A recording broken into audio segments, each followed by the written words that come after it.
This man has saved over 200 road accident victims. Tea seller runs a free school for over 1,500 kids. Matka man has been quenching Delhi's thirst. Unique bank sells clothes for just ₹1. This girl's low-cost system saves 5,000 liters of water every month.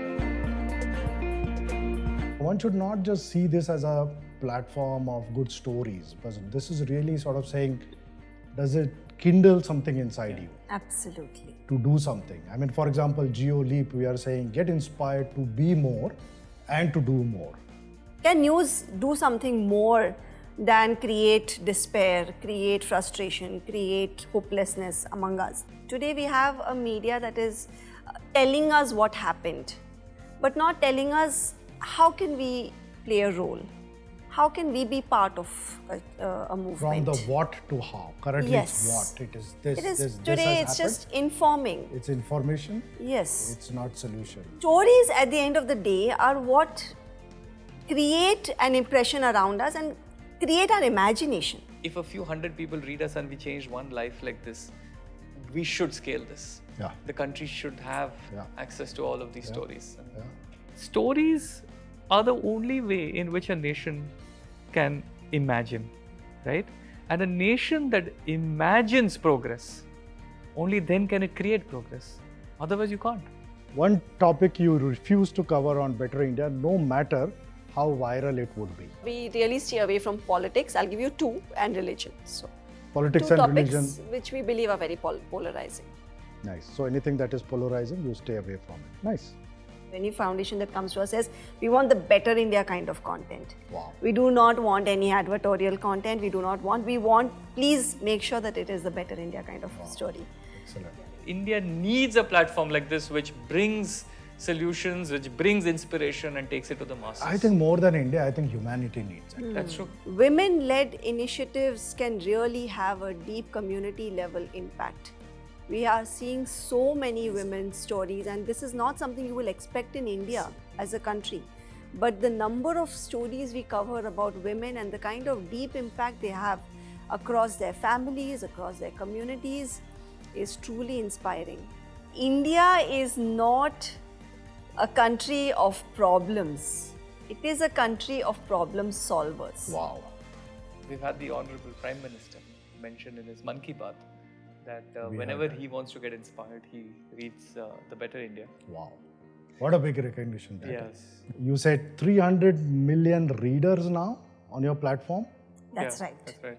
That's huge. Pat yourselves on the back, guys. Thanks.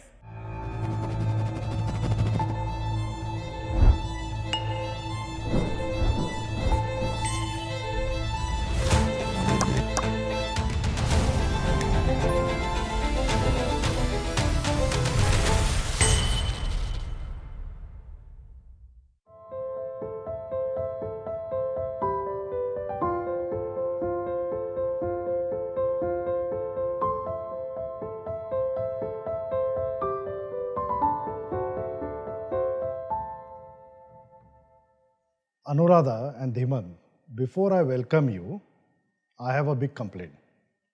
But before I complain, I need to know who is the boss. Because I want to complain to the boss of Better India. He's the boss. Clearly. Dhimant, your name means you're a wise man with a good judgment. So be careful in terms of answering this question, who is the boss? I'm just giving you a clue. Yeah, who's the boss? In the outside world, he's the boss. Acha, okay. Now you get the answer. Now I get the answer. Good. So I'll complain to both of you. And the complaint is that you stole my idea. And the reason why I'm saying that is because my dad made sure that both, when we were little boys, me and my brother, he made sure that we read a newspaper every morning before going to school, right? Very early in the childhood. And I was like saying, Dad, come on, man. I thought textbooks are depressing. Now you want me to read depressing newspapers? I know. And very early in my age, and this is a true story, I was thinking about why don't we start a positive newspaper, positive news newspaper. And I'm sure there are like millions of others who would have thought the same. The problem is we did not do it. You guys did it. So well done. Thank you. Thank you. You said 300 million readers now on your platform. That's Yeah, right. That's right. That's huge. Pat yourselves on the back, guys. This is, Thanks. like I said, we all think about it, but we don't do it. That's right. Right, I and think you we have guys- so many readers because so many people think about it and want it. Somewhere inside, you want it. You want it. So Yeah. that is really sort of the core of a human emotion that you found as an insight and you built around it. Exactly. Right, and I think we'll like to dwell a little bit on that, because one should not just see this as a platform of good stories, but this is really sort of saying, does it kindle something inside you Absolutely. to do something? I mean, for example, JioLEAP, we are saying get inspired to be more and to do more through the experiences and life and views and thoughts of people like you. Similarly, what you're saying is that there could be a way of kindling that something different in you, which makes the world a better place. Absolutely. You are starting from Better India.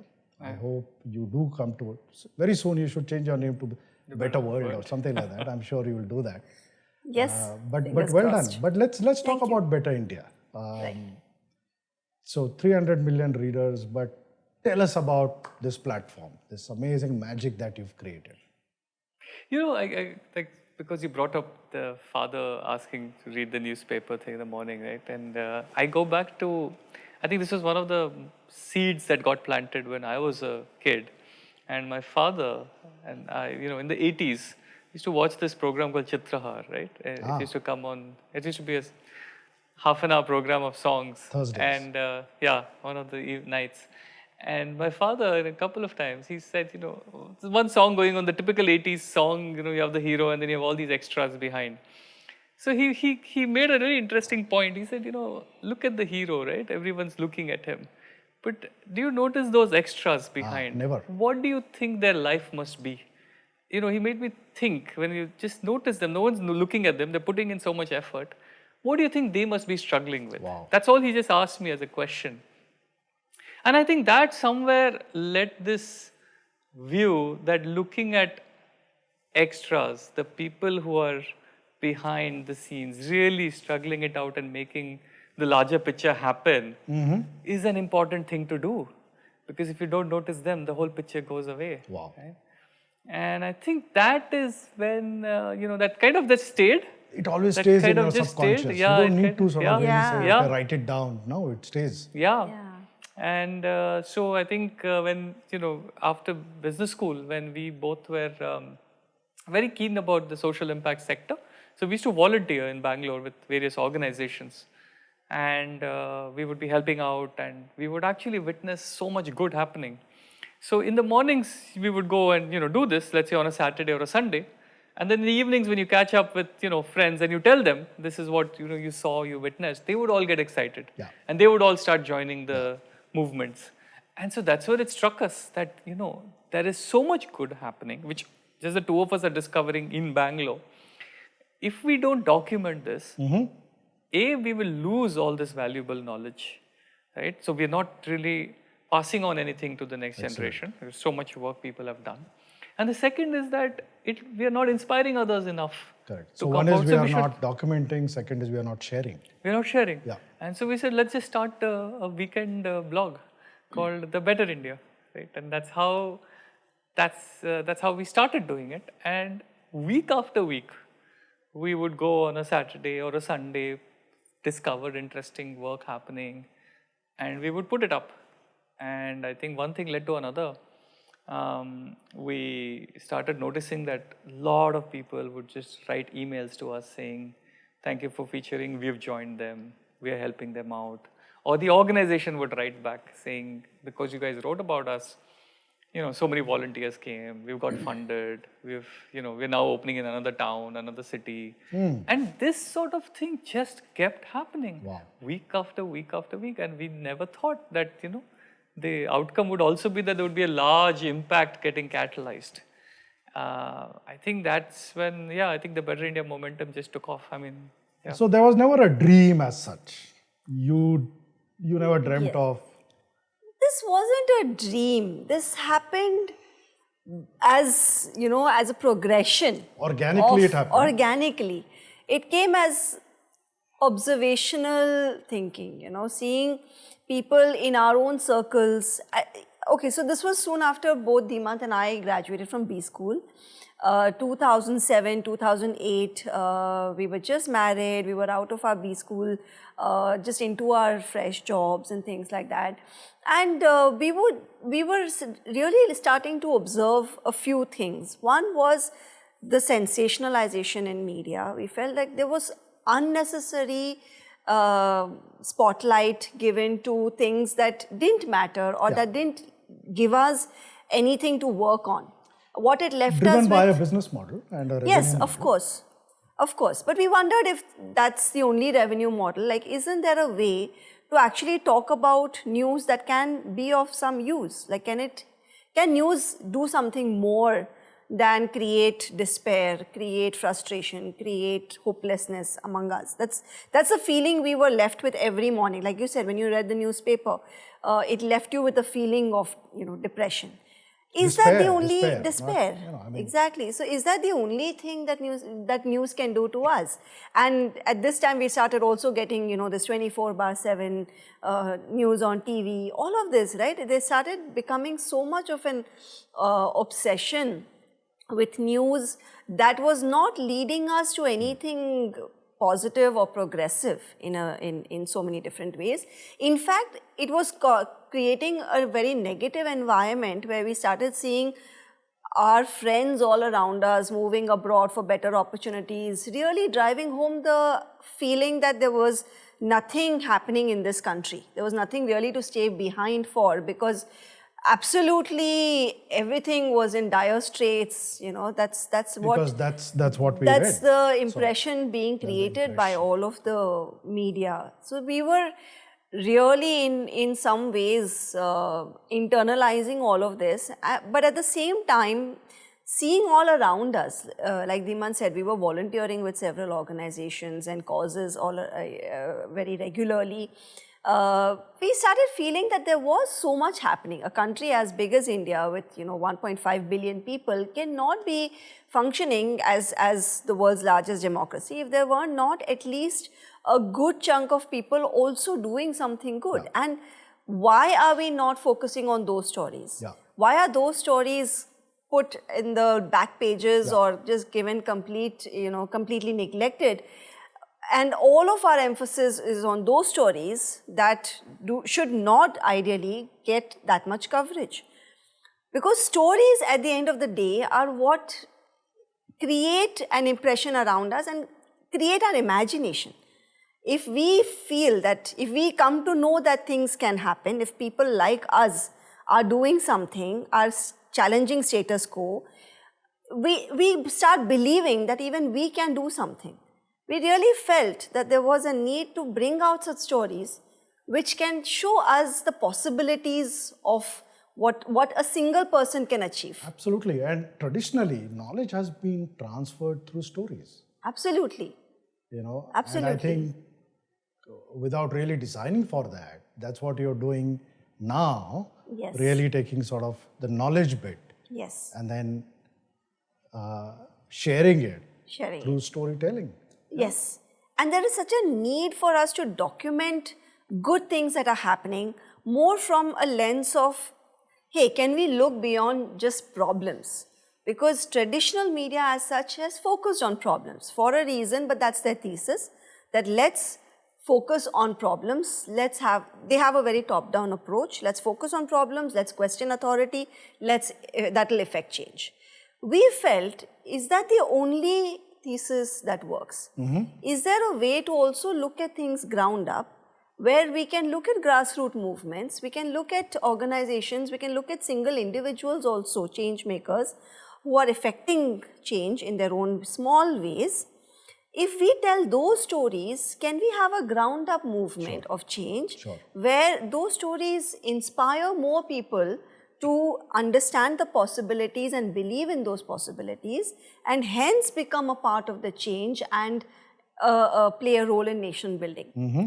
That's really where we started thinking, is there an alternative way to look at storytelling and media? Yeah, I think your effort is nothing short than nation building, really, because through the storytelling of other nation builders. You're creating a platform of nation builders, which itself is huge. So what is the design of your platform? I mean, is it saying that, okay, this is really grassroots, or we are just, how do you design the content? Or are you just saying that anything that is good and useful should come on our platform? How do you do that? I see the broader thesis has always been things that are working on the ground, that have proven that they are working. So it's not a promise, it's a performance. Yeah, so if I look at it broadly, the way we thought about it right from the beginning, and this is the template we largely follow, is that does it have there is a problem, Okay. there is a solution implemented by someone, and here's the impact. So the framework of a problem, solution, impact is extremely important. Impact inspires, but impact also gives you- shows that this works. Correct. And, But it also inspires, because impact is like, absolutely, my God, I mean, this is what happens when you do what you're doing. Great. right? So now the nuance here is a little different, right? So see, the problems are known to everybody, actually, right? But how do you break the problem and make it relatable to the citizen out there? Like, if you just generally say, hey, climate change is a big problem, or gender awareness is a big problem, it doesn't, you move on. But the moment you break it down and make it relatable and say, this person had an issue with plastic cutlery being used everywhere, and hence he has designed edible cutlery made out of millets. Here's the impact. These many, farmers engaged, this much revenue generated, these many people employed. Now suddenly, you're bringing down something from 30,000 feet problem, and you're making it available to every citizen out there to make it relatable and say, oh wow, if this is how someone can solve a plastic problem, even I can do something. It's not just the inspiration of impact, but it's also an idea, no?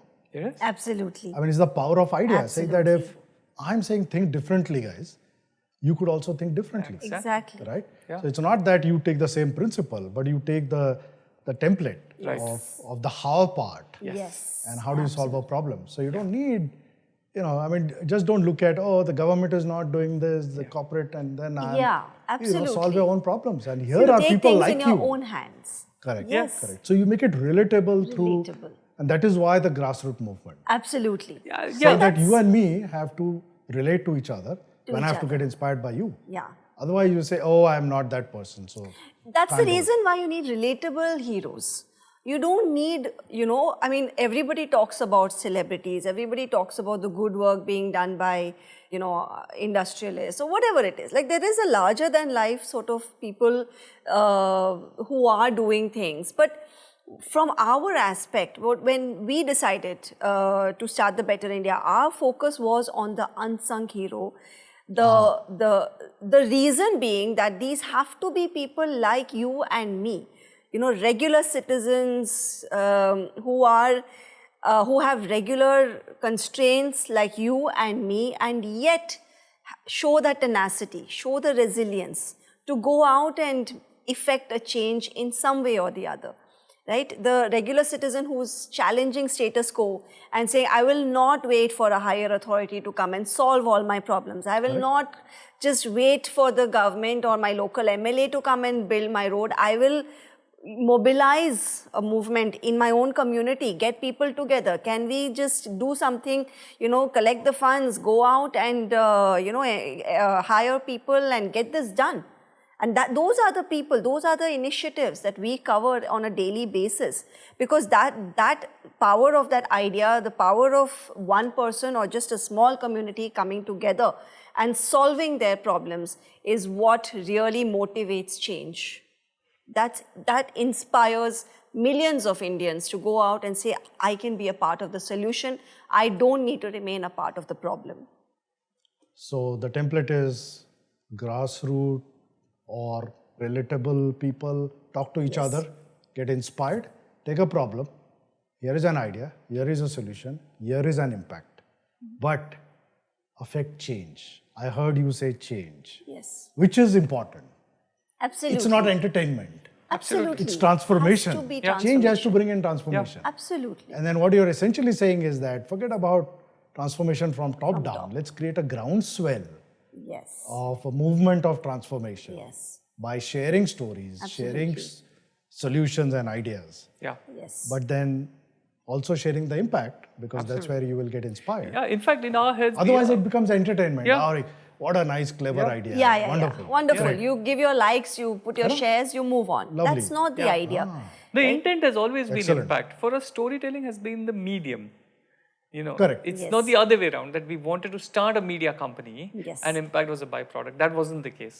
We turned it around. We said, look, if we want to do impact, what is the largest way you can do impact in the country? The largest way you can do impact is be a part of the government. That is the largest. But the second largest way that you can do is through stories, through people. Because what are we? All of us are nothing but collection of our stories. Today, I am nothing but a recollection of my past stories, like which I shared with you earlier. I'm a recollection of today's story that happened since morning that I got here. I'm going to keep thinking about stories that I'm building in my head about the future. That's all we are. And like what Anu said, stories are the only way in which a nation can imagine, right? And a nation that imagines progress, only then can it create progress. Otherwise, you can't. So this is a very crucial part. And so if we want to bring about change, we're using this as a medium of storytelling of these people who have made a difference and get it in front of hundreds of millions of people. Now I see the fundamental difference between Better India as a platform Yeah. and many other stories that people put out using the same digital medium, because at the end of the day, the vehicles remain the same. That's right. Correct? But what rides on those vehicles? The train tracks are there, Yes. but what do you send on the train tracks? That's right. What train do you send? What is inside the train is what matters, and I think that is where you differentiate big time. You met during MBA, you said? That's right, yeah. We were batchmates at ISB in 2007. That's where we met. And I'm going to ask you a question that I'm sure many couples out there are waiting to hear your answer. So be careful. You have a very moral responsibility here, guys. Okay?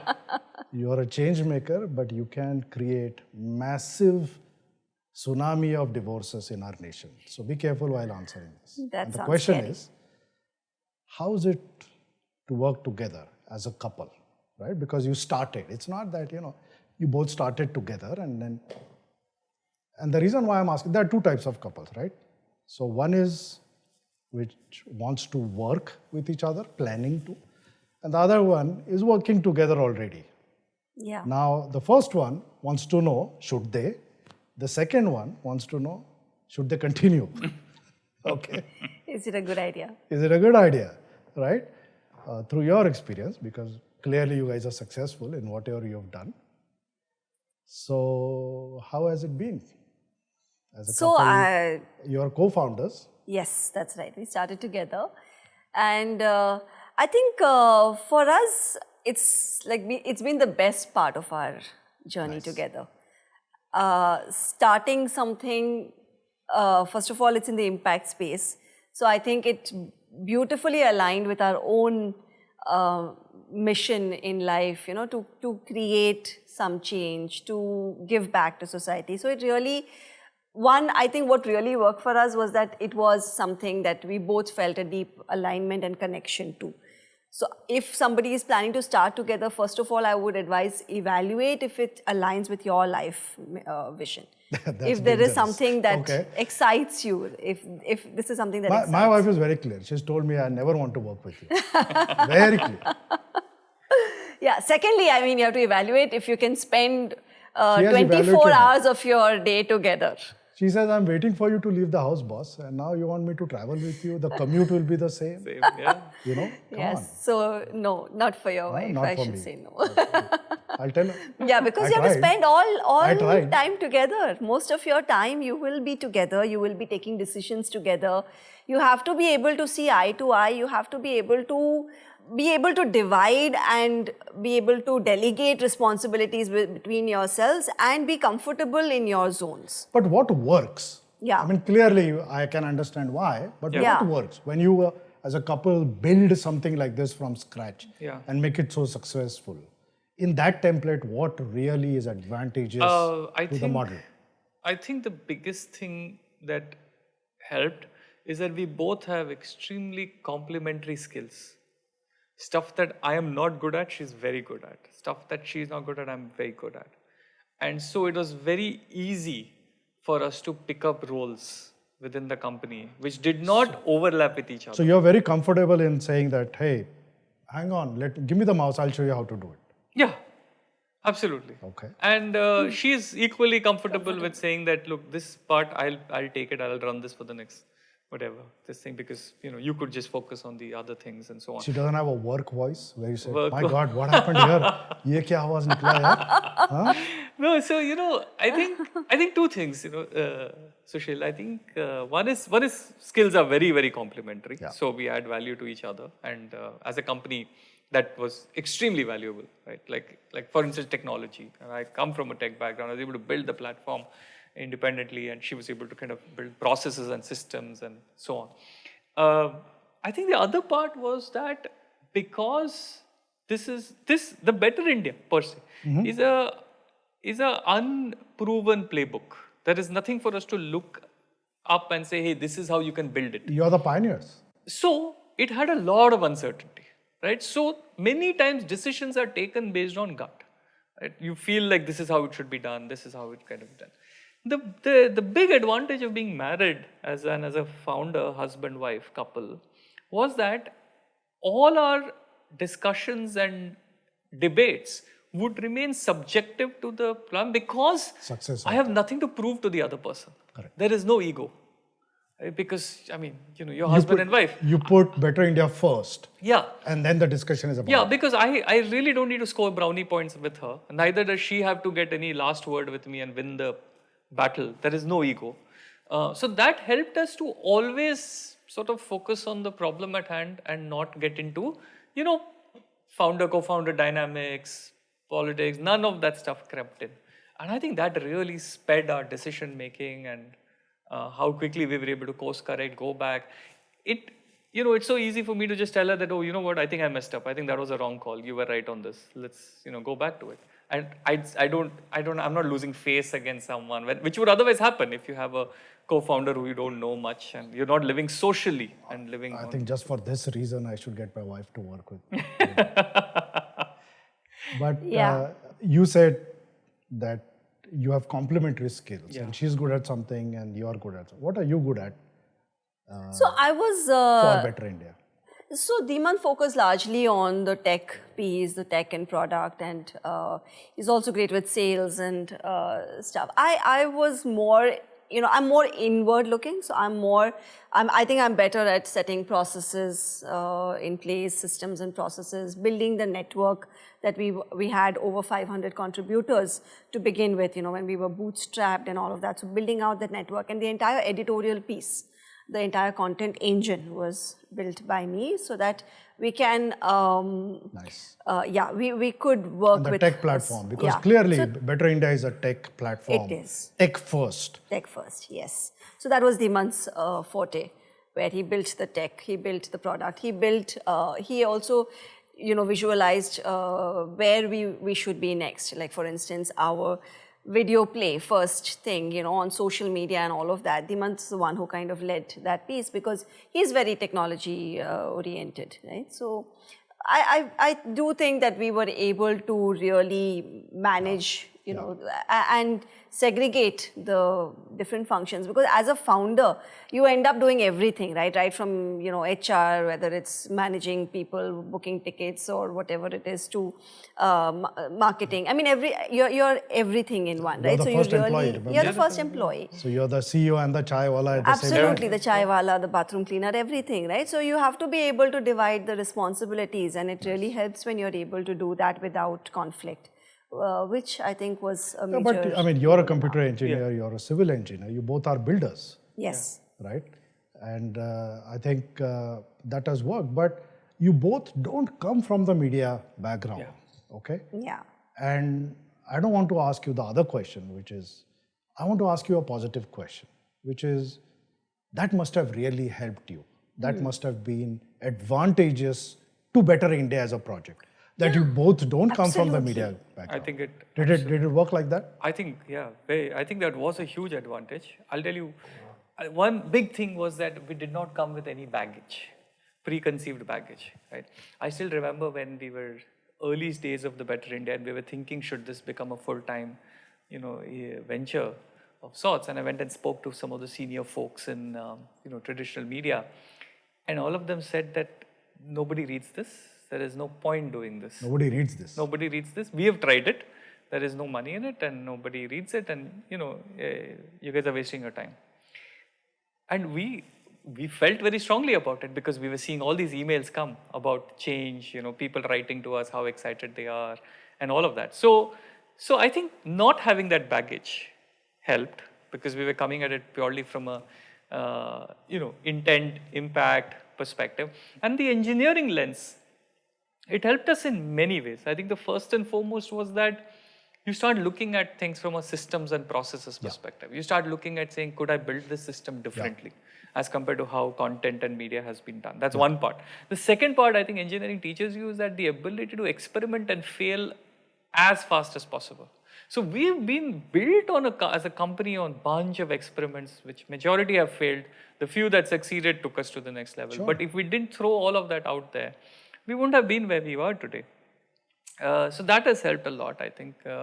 And then, of course, the ability to build all the time, right? Build products, build new ways of doing things. In fact, today we are a remote company making all of this happen at such a large scale. Again, because of systems, remote? We are fully remote. Yes, And that's right. so You systems guys are and based out processes. of Goa. We're based out of Goa. Yes, now. Moved from Bangalore to Goa. Moved That's from Bangalore right. to Goa. So I think the systems and processes have been made so strong that, and you can build that with tech, right? And we are digital. So why not? And we've flipped the whole model. We've figured it out in very different ways too.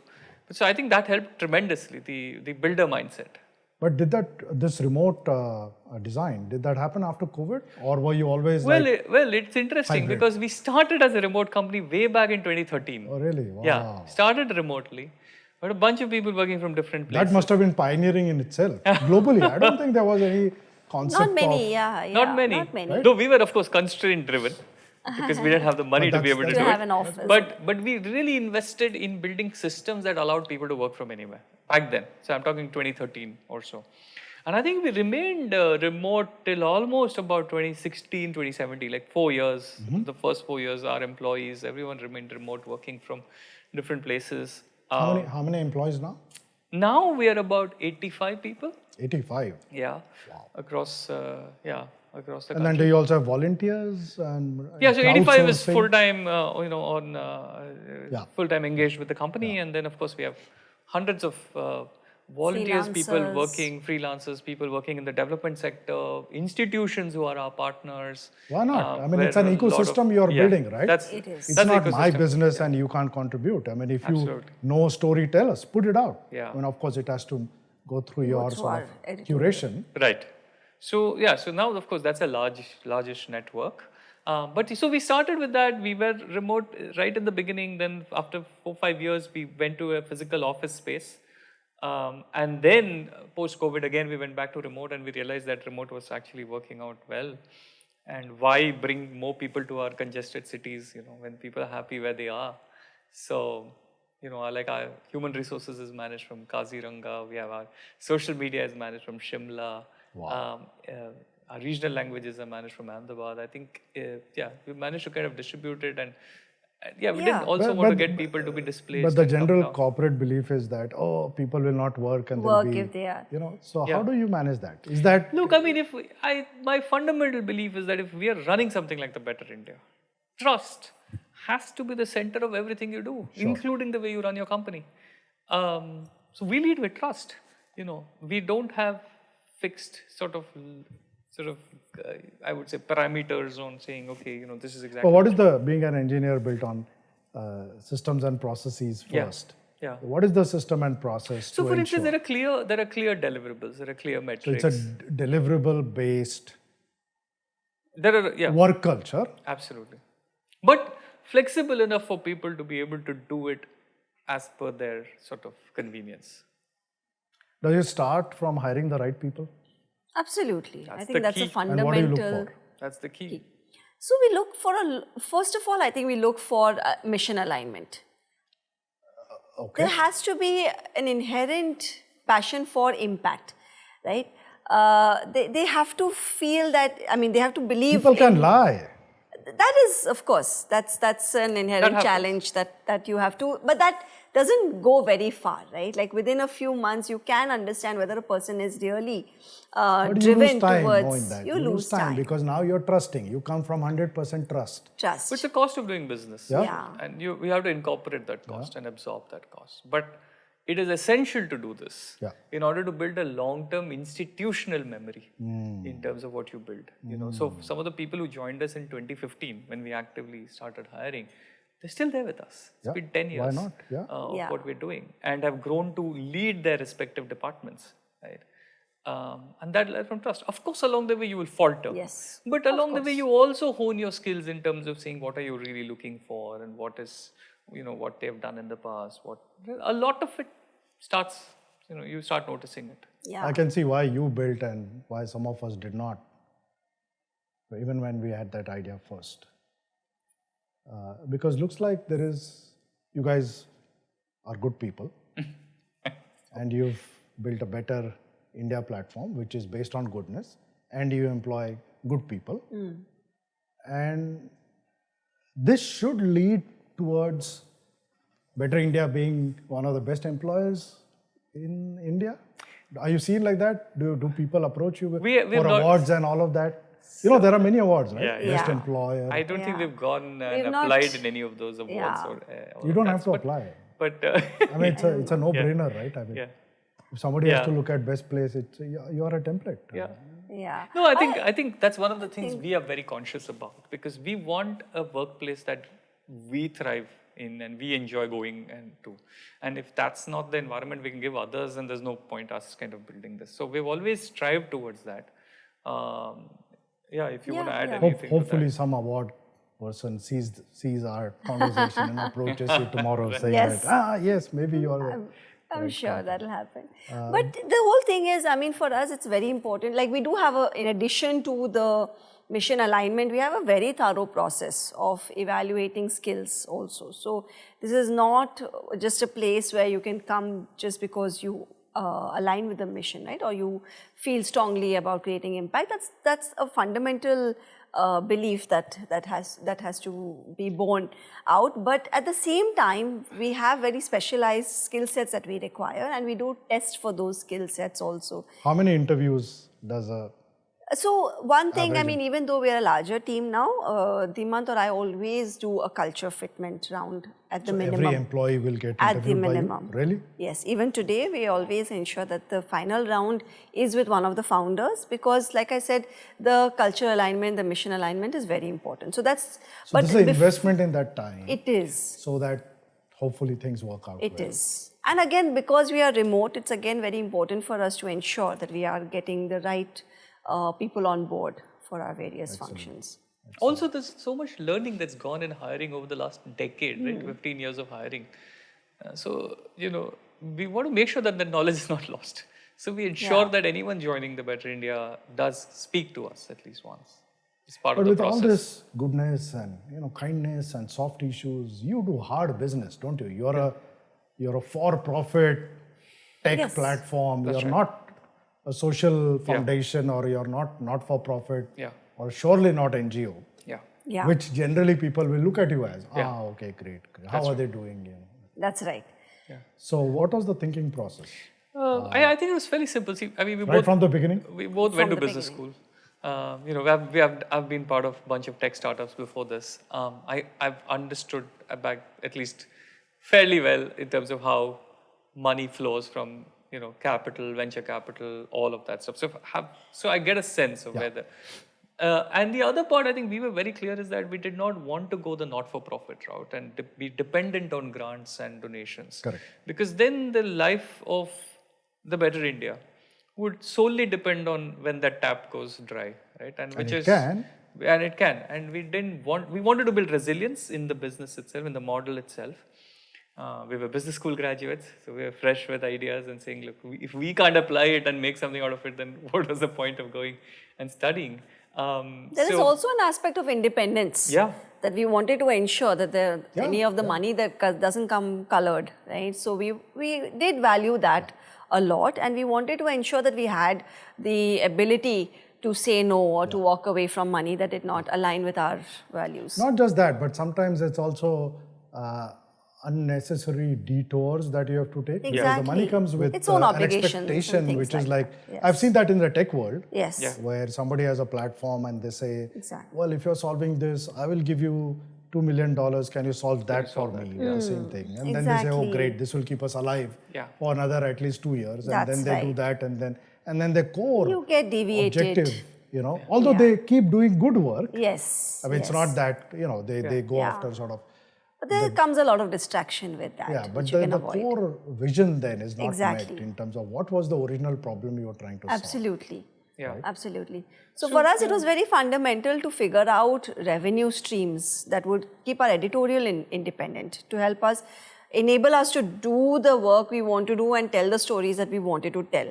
So from the beginning itself, we made, it is probably one of our innovations right in the beginning, where we said, even the way we are going to make revenues is going to be, has to be aligned with what we do and has to come in and support what we do and not distract us, take us in different directions.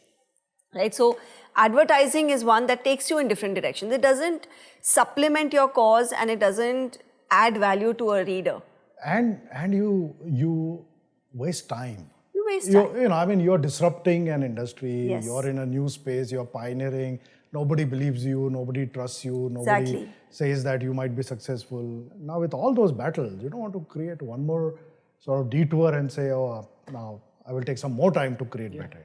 Yeah. Absolutely. So it was a very uphill task in the beginning, because anyone you went to, first of all, digital media itself was very, very nascent at that point of time. I'm talking about 2013, 2014, when we started, kind of building a platform that could be monetized in some ways or needed the kind of inputs. And then to go and tell, any brand or any company or any entity that, hey, I'm not going to talk about your product or your service. You're going to come in and give me money to talk about what I want to talk about, or to support causes that are in the public good. Yeah. Was a really uphill task. Like, which marketer do you think will understand that I'm going to give you money, but you're going to do some meaningful causes which has nothing directly bearing to my company? Right? So that was definitely a big challenge when we started, but I think it's been amazing that we stuck to it. Yeah. And we got a few early believers who believed in the cause and said, okay, here, I'm going to give you some money to go and talk about something that is in the social good space or in the tech for good space and things like that. We got some initial capital that way. And with that initial belief, we were able to grow the platform to the stage when today every brand that wants to work with us or any foundation that comes to us says, we want the better India kind of content. Wow. We do not want any advertorial content. We want, please make sure that it is the better India kind of story. Excellent. Telling. So I think that really sticking to your, That is so belief rewarding. system. No, after all the struggles, Yes. when people say, I want Absolutely. like you. Absolutely. You that's build where that you brand say- which stands for something. Yeah. That makes a huge difference. Excellent. So early believers, very important when you are disrupting something. Absolutely. Right? Because like I said, people question, and I know you must have had early believers and great people. But then, did you also have investors who asked you sort of questions, and you said, why isn't he getting it, or why isn't she getting it? And what were those kind of discussions? Surprisingly, we've been very fortunate to the kind of people who came to back us.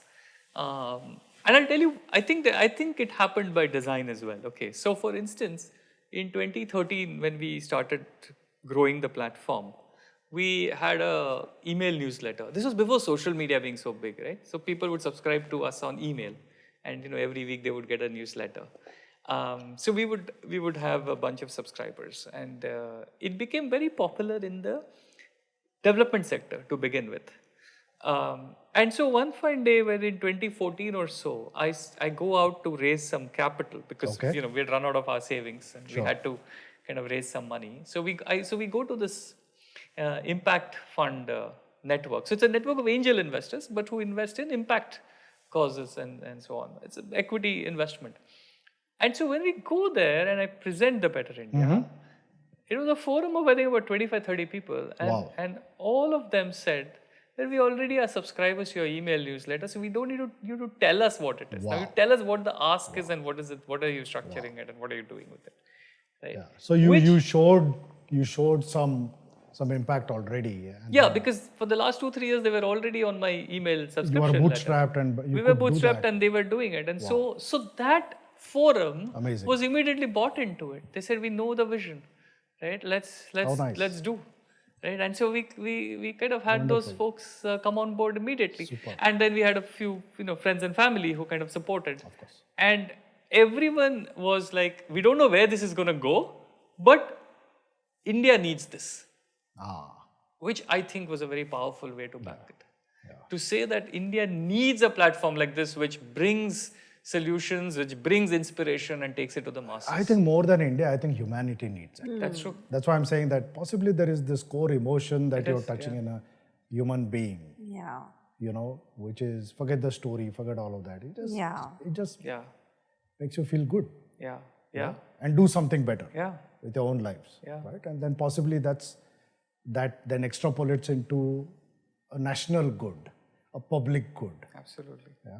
Absolutely. So that's so I mean, so But I we were think really lucky with that. we're talking about the seed capital or the early like angels, right, who come forward. But I think institutional investment in India is still a different ball game, right? And I feel like there are still very few risk takers in that space where people are willing to say, who are willing to fund completely greenfield ideas or the ones But without that comes out of titles. a very stubborn investment thesis, no? Yes. I mean, this is what we do.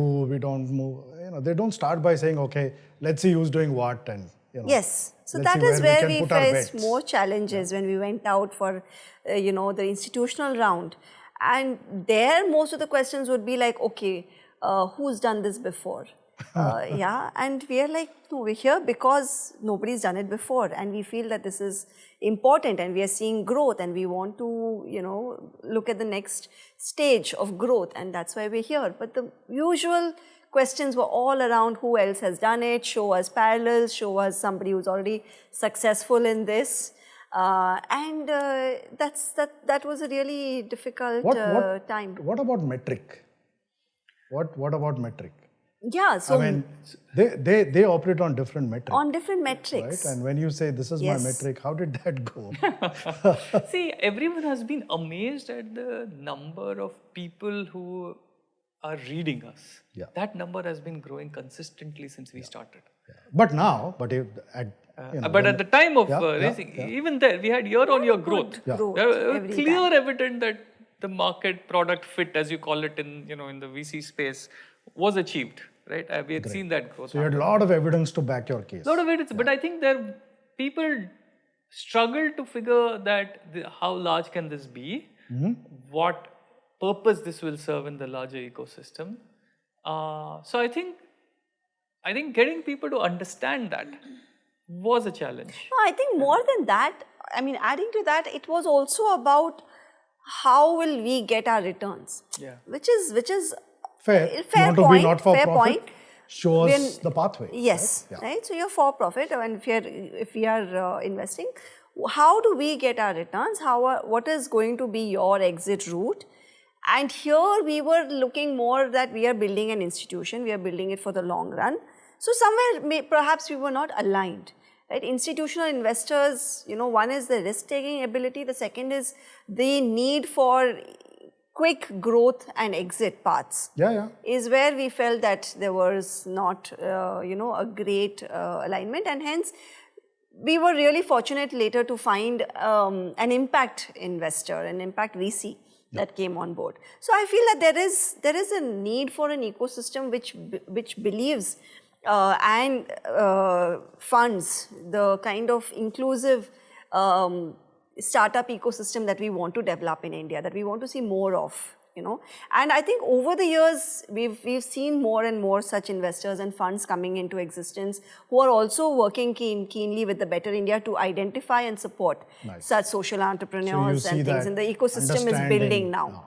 Right? But when we were looking for this investment in 2017, 2018, I think it was still at a very nascent stage, and we were really struggling to find the right believers, the right kind of supporters. Because the digital boom, I mean, we were just building Jio, then 2013, 2014, you said 2016 was when we really created sort of the big impact with Jio, and we started from there. And now, as you can see, that itself was a very transformational effort, and at that time, none of these metrics were talked about, right? I mean, especially in revenue. Today, because of Jio, there are so many other revenue streams that get created for businesses like yours. Just the whole idea of media consumption itself shot up, right? Because the backbone, the infrastructures which started coming in. Before Jio, the stat is that before Jio, India was 152nd when it came to, in the world as a nation, where it came to consumption of data on a mobile phone before Jio. Okay. After Jio, we became number one, from 152nd to number one. So we as a nation consume more data on a mobile phone per user than anybody else in the world. Wow. Sometimes we've seen that many countries put together can't still match. So we are bigger than America and US already. I think that's part of inclusive growth.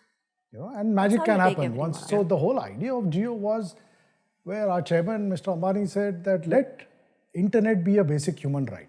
Roti, kapda, makan, mobile hai. Internet has to, because the premise was that once you give that power of internet in somebody's hand, that person's life can change in terms of you can run education on it, you can run healthcare on it, you can run financial inclusion. Look at UPI. Payments, Payments, right? I mean, the entire success story is because we have access to now data and devices. Right. Democratization of data led to democratization of devices. And now people can afford cell phones, right? So the economy of scale happened there.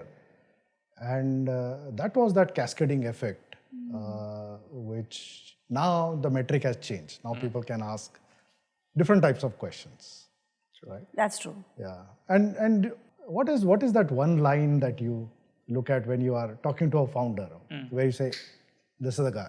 For me, it's just girl, intent. For me, it's just intent. How do you... What is the intent? Because... but because I think... Again, there has to be a slip up where that founder has to say the right words. And intent can be fabricated. No, so it can be fabricated. And I think, again, I see that as a risk of doing investments. But to me, I've realized in my journey, and when we built the Better India, we never had the right answers. We've discovered it along the way. And I think we need to give founders that question. Now with your experience, because you were also telling me earlier that you were involved in many other startups before Better India. And these were like, you said, right from being one of the founding team members of IBIBO. Yeah, we were the early team members there. Bunch of other tech startups. Yeah. Again, like I say that, I feel like what is more important is that how relevant the problem is for the founder, how passionate the founder is about that problem, and how much intent she has in solving for that. Because the answer to how to get there will never be clear. Of course. At the early stage. So largely my indexing, I would say, is that problem, how much I also resonate with the problem, how much the founder resonates with it, and how much of a involvement. I mean, in the sense, how passionate the founder that needs to be solved. Like for us, when the Better India, we were really, really passionate about someone needs to build this platform. Of course. Can I see that energy from a founder? Yeah. And and I think broadly that's what it is, because I have learned to discount metrics and all of that. What happens when on the 8th slide you guys see a cut and paste of an Excel sheet where they show you a 10-year roadmap of revenue? Discounted, completely discounted. You write it off. I mean, you basically say, look, sure, that's nice, but it never works out that way. I think over the years we've also realized that... That's the polite way of saying, yeah, right. Yeah, I think over the years we've realized that a large vision is important, but at the same time, your steps to get there, your daily steps, how are you thinking about it is equally important, because a lot of times you hear from large visions and, this rosy picture from founders, but they actually haven't thought through the smaller, the obstacles that they're going to... You may not have all the answers. Yeah. Because who knows what's going to happen. Who knows? But have you at least started thinking about, the obstacles you will face, the challenges you will face? How are you thinking about at least the next year or 2 years? In our world, we call it risk management. Absolutely. Have you thought about the risk? Yeah. You may not predict all the risks. You may not predict. But at least you have you built the mindset to kind of take on challenges, to be able to foresee to some extent. You need to foresee. I think one very important aspect is the ability to keep things, keep a certain space for falling, pivoting, being able to pick up the pieces, and certain flexibility to look at things differently if things don't work out in the way that you earlier imagined. Yes. I think that's something that we have learned in our journey, that things will definitely not go according to plan. I mean, it's almost a certainty that nothing is certain. Yeah. And you have to be able to revise your plans and be able to reimagine your founder journey. But the one thing you always discount is you'll always see this one slide which will say that, hey, 1.4 billion population, we are targeting 1% of it as our customer base. And that will get us to 1,000 crores. TAM, no? The TAM is 1%. Even if we get to 1% in the next 3 years, we are a 1,000 crore company. And you know that, that's a standard template most people use. And it's a very comforting factor. Oh yeah, we're just going to get 1% and we will be this large. But the fact is that even to get 1% to pay, is a hard thing, right? Is somebody going to pay for your service? Even one person. For your product. Even one person. Show me that you've sold one. Yes. And who's that person? And that fact that person is coming back as a repeat customer, is happy about it. A repeat customer. And the moment you've done that, if you've done it for 1, you've done it for 10, you've done it for 20, then you know there is a movement happening. But if you just come with a thesis saying, I'm going to capture 1% of India and I'll be this much, where do you go from there? Everybody wants to do that. But yeah, I think, and that's why understanding commerce is important. Oh, absolutely. Is important. And I'm so glad that you've built your platform on the so-called 3 C's, which is community, content, and commerce. Yeah. Right. You've got all 3 right. Yeah. Right? Because without a community of 300 million readers coming back again and again, to feel good or to whatever, get ideas or solutions or get inspiration. Sure. And that is because you have the right content, you build the community, and now you can do commerce just because of that. And you have expanded that also to creating new businesses, right? The Better Home. Tell us about Better Home. Yeah, so I think in about 2019 or so, we realized that we have a large community coming back. And some of the topics that they really like and the areas that they used to read a lot about was sustainability. And so I had a background in e-commerce before starting the Better India. So kind of brought the two together and we realized that there could be a potential of building an e-commerce arm on top of the Better India, leveraging the community. And Anuradha has been a sort of leading the sustainable lifestyle kind of a person, right? So, in personal life. So she had R&D'd a lot at home and with products which are made from microbes, bioenzymes, and so on. And so we had a range of floor cleaners and dishwashers, which were not chemical, not harmful chemicals, but actually organically made, good for the environment and good for you and so on. And so we kind of married all these concepts together and we launched the Better Home. The Better Home was launched in about late 2019, early 2020.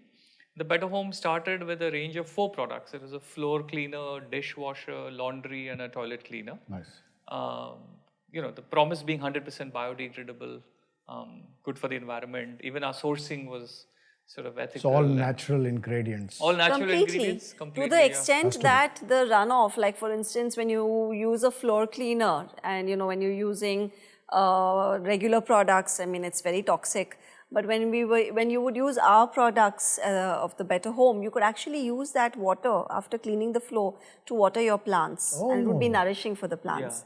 Yeah. It was that kind of level of goodness. Lovely. And what happened to Better Home? So the Better Home, then we scaled up. In 2020, two things happened. One, COVID hit, right? So everything kind of shut. And hence our entire media business came to a halt. But at the same time, the Better Home business really scaled Wow. up. Because people wanted products which do not compromise their immunity into their homes. Right? And so, So we that saw kept you this- alive and That kept us alive. wow. Right, so the Better Home That really helped soared, us and that get helped through us. the COVID phase, Yeah, the right initial through the COVID COVID phase, phase. which was But quite why did, difficult. because that was the time when people wanted to feel good. I don't understand. Why did Okay. COVID affect? So the readership grew Yes. of the media, that grew, but I'm talking about revenues which come in through our partnerships with brands. Oh, yeah. Okay, all came because- to That an- took a yeah. hit. So our revenues from media took a hit. Media readership, of course, grew, and I think grew manifold that time. And the Better Home grew. And the Better Home was, we'd done a lot of innovation there. We were selling it on subscription. And because it was on subscription, we knew when it had to reach you. So we would ship it by road. So you reduce carbon footprint, you reduce costs of shipping, which you could pass on to the consumers. We ran it for about 2 years, and it got to a point where there were two paths to us in front of us. Now, either we kind of raise more capital for it, because it's an e-commerce business, it Yeah. needs more capital for growth, warehousing, logistics, all of that. Or we had to take it retail, which is because home care products are largely bought offline. Of course. You don't really know how much toilet cleaner you have at home, and you go buy on Amazon, you pick it up and this thing. And so we had a really hard conversation that is this what we want to run if we have to scale it up, run retail Yeah, sort yeah, of it's distribution, difficult, run warehousing and all at a much larger scale. So and then at the same time we had a few acquisition offers coming in. People were really excited about what the brand could be and where it could see. So yeah, I think we had that conversation with our investors. The two of us wanted to ensure that we're aligned with what we're doing, and then we actually then sold the Better Home to an acquirer that back in 2020, early 23, 22, Late 22. late 2022. So then and so the way we kind of look at it is that you're able to spawn businesses on top of a strong community, but the businesses which are aligned with the mission, and then that capital kind of comes back to help you grow the mission further, right? The So mission that's how- remains the same. impact. Same. Absolutely, Yeah. absolutely. So that's something That's that very we important. keep kind of trying to innovate and trying a lot of ideas all the time. Now, this is what we call as the doing well by doing good businesses. Yeah. So there are two types. One is doing well and then you do good. Yeah, You have a foundation and you that's right. fund Later some you- scholarships and education and build some roads. That's right. But otherwise, you do businesses like Better India Yeah. and Jio, where the business itself does good Yeah.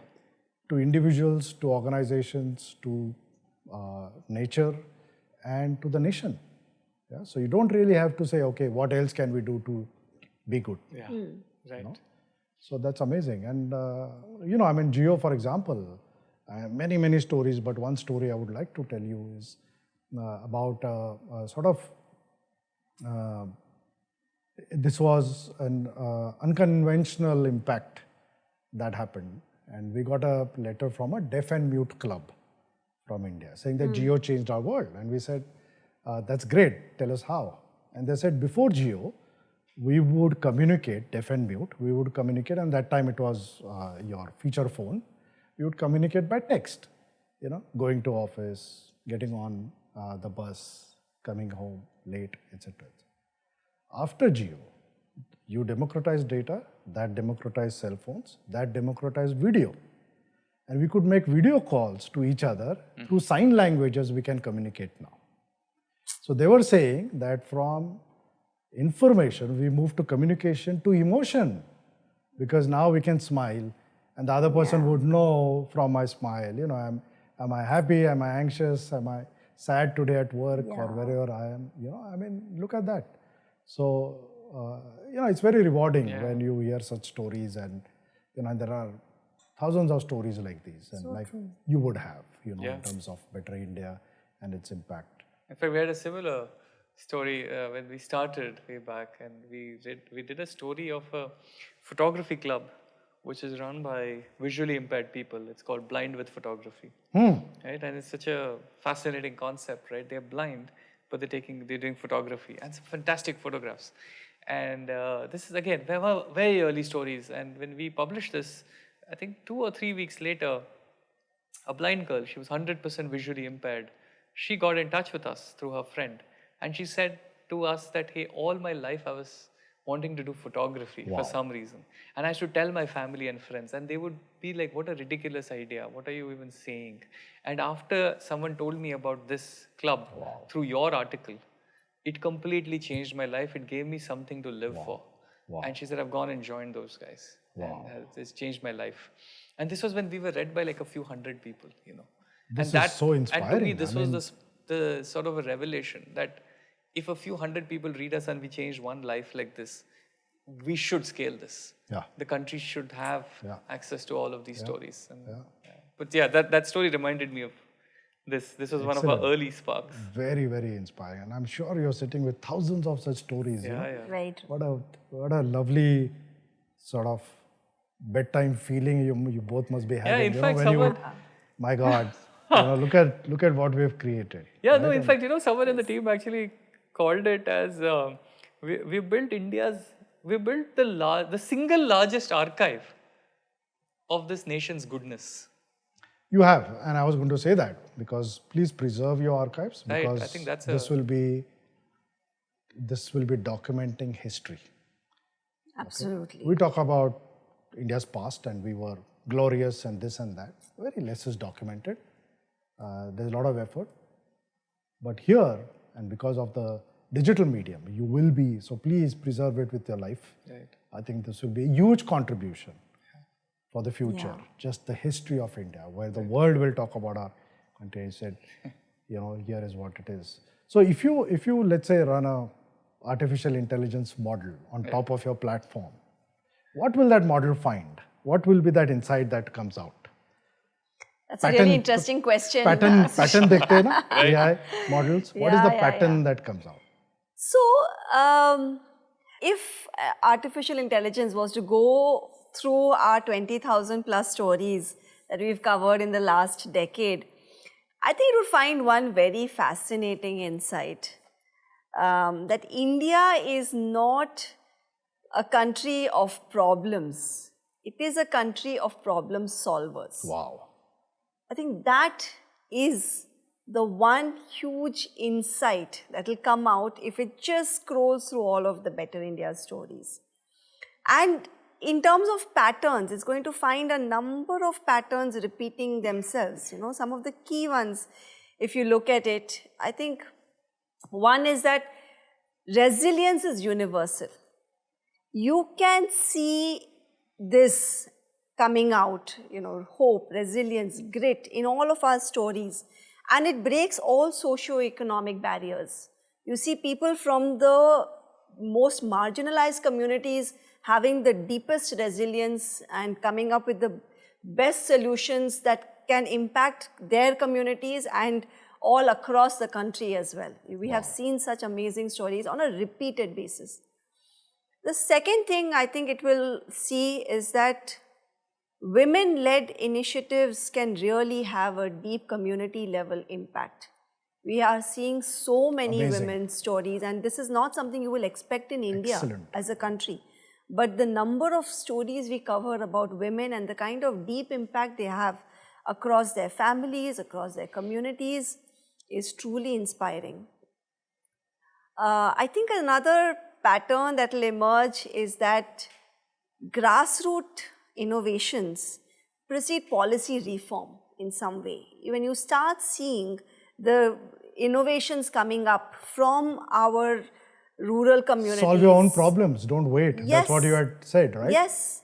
And that's what really inspires policy makers, inspires policy advocacy and things like that, because you're seeing that there are innovators in our villages, in our tribal communities, who are solving these problems because they are important existing problems to be solved. Nice. And that's what bubbles up into our administration, comes up to everyone's notice. But do you guys also then contribute actively to the national policy? or a state policy? Of late we we do do. influence policy. Yeah. So our and, stories. Yeah. In go fact, Yeah, but now we're otherwise- working. In fact, now recently we've had the privilege to work with Niti Aayog, Nice. where we helped build a repository for them. It's a joint repository that the Better India and Niti Aayog came together. It's called the Frontier Tech Hub repository, where because we have access to thousands of authentic case studies Yeah. on the ground Yeah. of people using advanced technologies Of course. to create change. Yeah. We have now transformed this from a story format to case study formats onto a repository for Niti. And the goal is that a lot of this now goes into, and this is an ongoing project we're working on, but the goal is that a lot of this can make it to policy, can also, a lot of this can help, they're going to expose this to all other state administrations. So if there's for instance, a girl in Haryana is using drones to help seeding and has helped 5,000 farmers. The goal is how can that idea now be taken to say Tamil Nadu and say, hey, state administration can look at this and say this is exactly how it has been scaled. This is the investment needed. We can now start scaling it up everywhere. So that's the gap we're trying to bridge of bringing authentic case studies to the policy makers, because even they want to ensure that the policies they make are, sort of scalable. But not just, just the example of drone and agriculture and seeding. Not just about sharing, sort of, state of Maharashtra is doing that, Gujarat, why don't you do it, or Haryana. But this is also where we say that this should influence the usage of drone policy. Right, exactly. Saying that for agriculture, That's the larger impact. isn't That's it? the larger impact, Then the drone policy says that, okay, let it fly so high. Absolutely. And these types of drones. And this is the kind of privacy that we need in terms of visual imaging and all of that. And Absolutely, yeah. So that can actually sort of cut across Absolutely. all of that. Yeah. So that's another way, That's the way our stories have been used in policy advocacy and even in courts, where they've been used by judges to kind of influence decisions. But when they quote some of our, say, conservation efforts in certain, so our stories of, say, conservation efforts in certain, like the Khas Plateau in Maharashtra, actually influenced another court decision regarding wildlife conservation. Because remember, if it is Supreme Court, a decision there becomes law. Yeah. This is so nice. That's right. Yeah, so a lot of it is being referenced as knowledge. No, I know, There's so but much that knowledge. reference then creates a judgment. Yeah. The judgment becomes a law. Becomes law. Right? Because that's like setting the So standard now. eventually, yes, that's really where you effect large-scale change, right? From changing the single lives to communities to having a national level impact, creating policies and laws. Amazing. Yeah. I'll tell you what I will find if I run the AI model, that truth and media can coexist. Yeah. Yes, Profit and goodness can coexist. that's right. And you had said something earlier, which was ordinary people can do extraordinary things. That's And it's interesting you had said that somewhere. I had a reference of that. But our founder chairman and our current chairman also believes in that, because Reliance has been built by ordinary engineers who have really built world-class assets, which are now really world-class. A refinery, you see Jio, etc. This has been built by our own engineers, right? And this is what I think you will find if you run that AI model. AI. And people are doing amazing stuff. Yeah. And Yeah, I was all over talking the to you country. about the Mashilkar Foundation, and this is a book I referred to.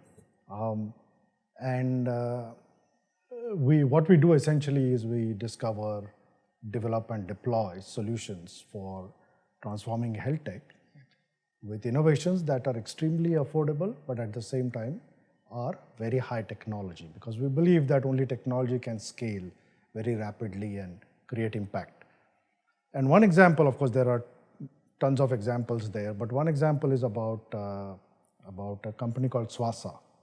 And I was explaining that to you before. And COPD, which is the chronic obstructive pulmonary disease, where your airways constrict and you have lung diseases after that, is the third highest killer. Of course, pollution leads to it, all sorts of other things, but also in rural India, the chula, where a rural lady will blow into the chula and cook the food on that, will create and emit smoke, and she inhales that, and she dies out of that because the rural lady is supposed to cook and not complain. Yeah. That's just, Which is the truth of our society at that Yeah. level. Not generic, but mostly. And now this set of engineers, what they've done is they've taken a smartphone and they said, we'll train the audiometry of the smartphone to use cough as a biomarker. They've done correlation with a lot of signals from clinical trials. And they bring out the signal for COPD. And they say, okay, this fellow has COPD or this lady has COPD. Now, as simple as just taking a smartphone, coughing into it, it's an app that sits on it. The data is being sent to the cloud. The processing happens both ways. In a fraction of a second, you get your lung health. Now, see how democratic this is in terms of, and amazing stories like these we get as a foundation where people are using high technology. And a very, very similar breed of people. Right. With Yeah. goodness at the heart. that's the a whole great passion. part about technology and how it can impact, bring about change, right? At a large scale. You can really have, when you develop technology, the way you can actually impact across communities is amazing. Of course. In fact, I met recently, I was talking in healthcare. Last week I was in Bangalore and I met a very interesting company called Rise Bionics. A person who's Indian, studied here in Chennai, went to Berkeley, came back, and he's built an app where if you lost a limb, he's got one app where you just within few seconds just scan it as a video scan, and it instantly designs the entire artificial limb for you. Wow. Within seconds, okay, and he uploads it to the cloud, and the whole thing is automated, and an artificial limb is ready in 24 hours, And which gets today shipped to takes him? at least weeks. Get shipped to him. He gets shipped to him, he works with hospitals, is ready to give it to anybody, right?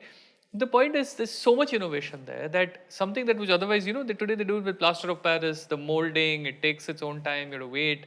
All of that is all gone. Now you can just do it with one scan and you have a mold ready. You should connect them to Jaipur Foot. You would have carried Yeah, Jaipur no, they're Foot. working with them also. They are? Yeah, they're working That's a with great them. I think they're example working of with a Indian whole bunch. innovation, no? Absolutely. Absolutely. So like this, there are so many innovations that are there. But what we need is how do they get access to, markets, to people, to scale, to capital, all of that stuff. That's what we do in our fantastic. foundation. Exactly. That's what we are trying to do to help them. And that's when, and we're trying to kind of create awareness about these. So yeah. We talked about storytelling, and you mentioned you went to ISB, and your classmates must be in investment banking now. And when they come to Goa, they must be meeting you. And then do they have discussions like, wow, better India. We also tell stories, all the different types, to their clients, right? And then you say, yeah, right, your stories, right? But what kind of discussions do you have with your ISB colleagues? Because this is like two different worlds, right? The mainstream and then the Hatke stream that you guys have gone into.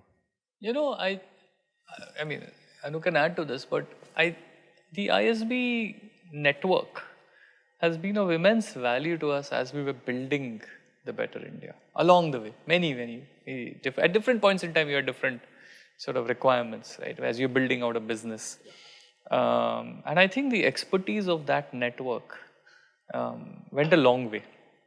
For instance, helping us out with investment banking, for instance, financials, helping us out with projections, helping us out finding, for instance, when we were going through an acquisition for our e-commerce arm, helping us structure it well to ensure that, we are on the right side of things, was done by a, close batchmate from ISB. So we've always found it, we've found a very sort of, I think, mutual respect for each other in terms of what they do, what we do, because all of it is needed as an ecosystem, and I think we've benefited a lot. We've been able to give back a lot. there's a sense of camaraderie, I would say, and there's a sense of a lot of mutual respect in terms of what each one of Do you us get does. colleagues saying that, man, Dhimant, Anuradha, I want to join you. ये बहुत हो गया. Yeah, that we do. But how it is, right? The grass is greener on the other side for both people. And we're like, man, you don't have to worry about payroll, meeting payroll for 100 people at the end of the month. You can, so hey, that's so much more peaceful. And then they are like, no, there's so much purpose. But I think that, remains. There are pros and cons on both sides. I think one of the things which really kind of helped us very early on is that, of course, when we left corporate sort of the trajectory of, when you do after a business school, you do see a lot of your peers go on a very fast track in terms of, financial status and all of that stuff. And while we chose the more of the impact route, but at almost every point in time, there was so much of, admiration from both camps, if you were to say that way, right? And I think that helped a lot rather than anything else. Yeah, that kind of kept us going also. They would really celebrate all our wins. It's validation also, no? It's validation, it's... Because remember, you are pioneers, and that is a very vulnerable feeling. Am I doing the right thing? Absolutely. So many times, you question your decisions. Are you on the right path? Everyone else is doing a proper corporate job, recovering their, money, this, that. They're using the prime of their life to kind of build their corpus. There is and courage here we of are. conviction, but then you also, like you said, sometimes you say, you know what, I mean... Yeah, but at the end of the day... Because there is no precedence, no? Yes. Yeah, there's... Exactly. So that's, I think, our network. Like we are all connected on WhatsApp and all of that. So, they really, what we really got from them is a lot of support and the way they would, celebrate. So after a point, some of them started saying, hey, can we stop sharing Anuradha and Dhimant's wins all the time, because it's like an everyday thing. They're covered here, they're doing this, they're doing that. So it became a regular thing, right? But that really kept us going, because we were one of the few people who took an alternative path, right? So for them to be super impressed and supportive in it itself was... Please don't call it alternative path. It should be the path, At that time, I would say like the terminology of the times. Mainstream, call it mainstream. Yeah. But it's not alternative, it's not unconventional. But today it's definitely a lot more mainstream. And you see youngsters just coming out of college and taking No, but I'm just saying that doing well by doing good should not be unconventional. It should not be. Should not be alternative. Why? True. Should not. I just chose a different way of doing it. Absolutely. But it's not alternative. I think, but more and more of us are making it mainstream, which is, I think, a great thing. Today, we see so many more people leaving corporate jobs in their prime, at the top of their game, and moving to development sector, choosing to work in the impact sector. Kids fresh out of college, very interested, very curious about the impact sector. So I think times are changing. So it is definitely mainstream in You must be today's having world. a problem of plenty, no? I mean, emails coming in saying that, what can I do? Yeah. Can I volunteer? But it's Lots. really A lot of interns, good to see the quality, the kind of passion with which people write to you. Like you said, like we were just discussing, it was alternative at one point of time. Today, you get from all over, from the IIMs and IITs of the world, you have colleges and college students reaching out to us and saying, hey, this is the way I can help out. Can we intern? Can I intern? Can I join you all? It's really, really interesting and very... We had a doctor, Indian doctor, who settled in the US. Okay. He went through a bunch of our stories and created an itinerary of meeting each of those unsung heroes in India. So he flew down to Bangalore, met me, and he said, look, I have taken printouts of these 20 stories and I'm going, just meeting all these people, thanks to you. And, he wanted to get back and give back to India, right? Because he moved long time ago, many years ago. And after having had an extensive career in the US, he said, this is what has given me meaning. So he went and spent 3-4 days with each innovator. You have agriculture tourism and medical tourism. You guys should start a business called Goodness Tourism. That's interesting. Really? Yeah.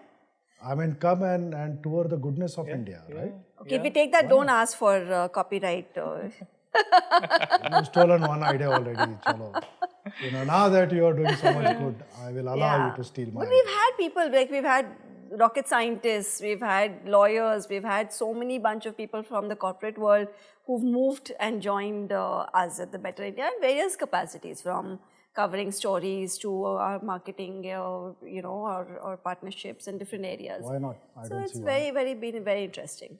How are schools responding to Better India? Oh, it's very interesting because today Better India stories are incorporated in NCERT textbooks. CBSE schools are also taking up stories. We have teachers who write to us and say that they take printouts of our stories and read it out to children in schools. In fact, we are toying with the idea of creating a curriculum of the Better India stories, because we really feel that from an early age, if you can inspire children and build mindsets that are solutions oriented rather than issues or problems oriented, it can really go a long way in nation building. And you have the content. Absolutely. We have all the stories.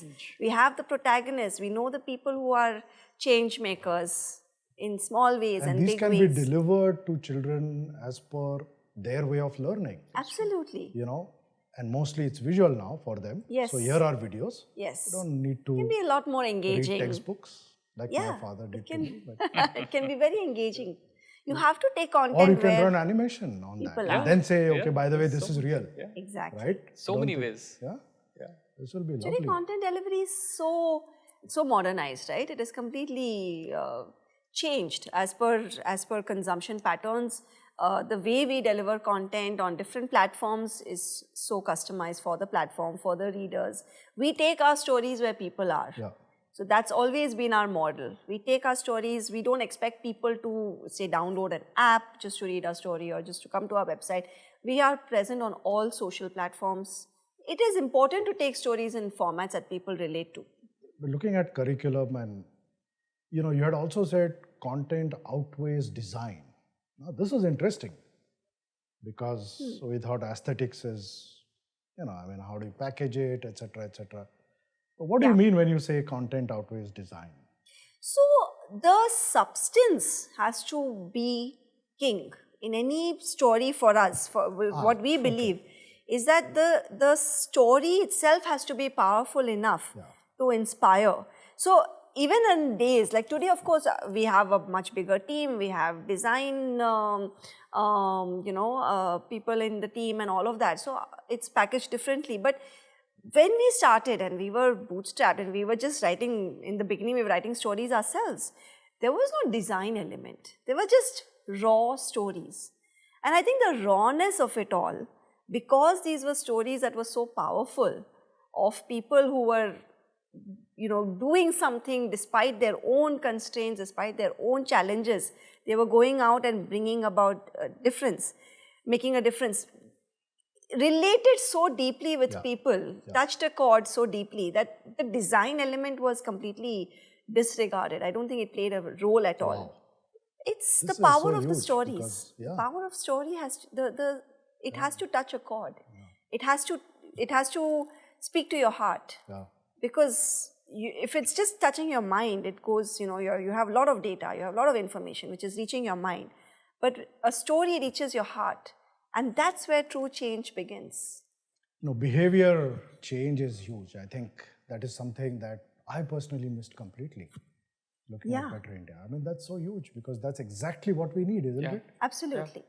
Every story creates a nudge.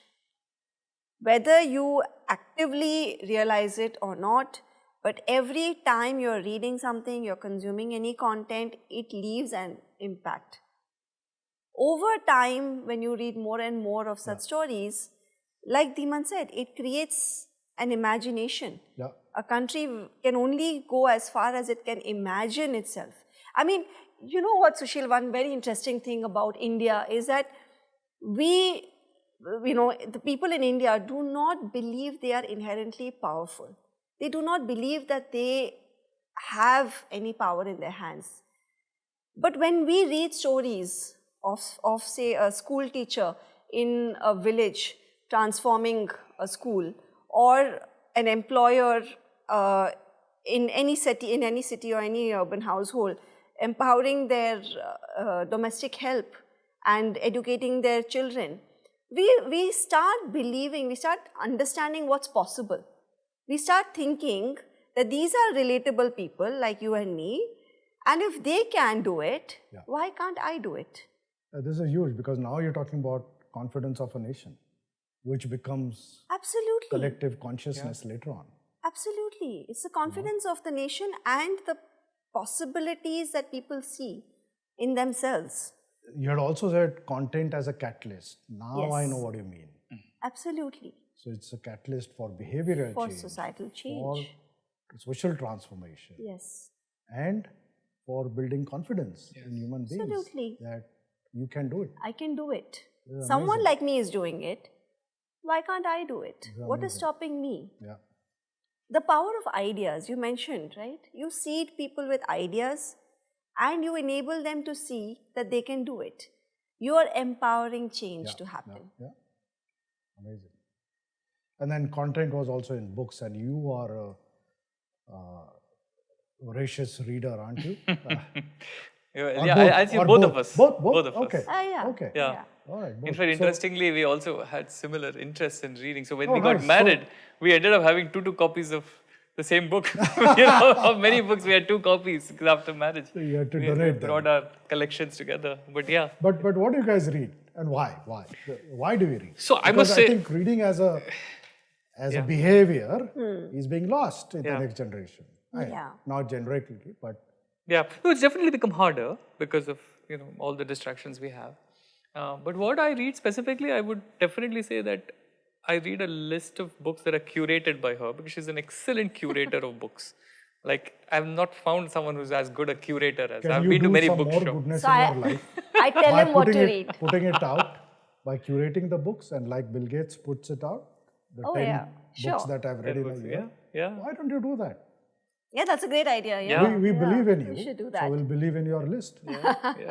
Yeah, that's a great idea. I mean, I'm not a Bill Gates, but still, yeah. Hopefully that at least Dhimant will read my books. I'm confident of No, that. we all will. So, But yeah, why do you so read books? Why do you think? So, 2 reasons, right? I read a lot of non-fiction these days, just for the learning aspect. Like, I love to go deeper into topics that interest me, and a lot of fiction to just spur your imagination, because nothing really takes you into a different world than a good work of fiction. So largely these are the 2 reasons I continue to read despite. Autobiographies? Oh yes, Yeah. autobiographies. But then we are always surrounded by so many inspiring people, and our stories are so autobiographical in some ways, right? That nice. it's So every small a video is way- an autobiography it in is, itself. It is absolutely. At a grassroots level. How It is nice. absolutely. It's really wonderful to see the kind of How transformation. many at work. definitions you want to create now for Better India? You are now a collection of autobiographies. I mean, It really is. Right? We're talking about people, we're talking about humans, their emotions, their motivations, their challenges, and their impact. So it's and you all get of to this read the in same one. books. So, like, Just like I because said, you have to be on the same page. And no, so I read a lot more on the science and physics and science fiction realm. Of late, quite a lot more on physics and biology and Nice. genes and stuff like that. Why? I am just fascinated. I've been fascinated by physics since right from high school. Of course. I'm really fascinated with the whole intersection of biohacking, gene hacking, right from what DNA is and how we've evolved and where we go from here, and the intersection of intelligence, consciousness, and biology, and how all of this interplay works.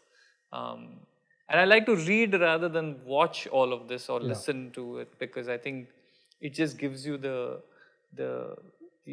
it gives you a lot of freedom to play around with your imagination, and as compared to listening to a discourse. Yeah, most of our startups are at the intersection of physics and biology and chemistry. How do you take a problem which is expensive a solution which is currently expensive because of chemistry, because of the reagent. And how do you solve it with physics? Because physics is scalable, Right. right? Interesting. And and then at the end of the day, you're talking about a human being, Right. because this is a healthcare. So that's the biology part. Biology. Yeah, so it's all intersection, and it's wonderful to see these communities coming together and the sciences coming together Right. through real impact. That's true. That's true. Anuradha, let's go back to sustainability. He said your, Better Home was a product of your sort of interest in sustainability. Yeah. Explain sustainability, because that's misunderstood. Okay, commonly. And give us some stories that go beyond Better Home. That's your story. But give us some stories of, or excite us or inspire us about sustainability through your stories on the platform.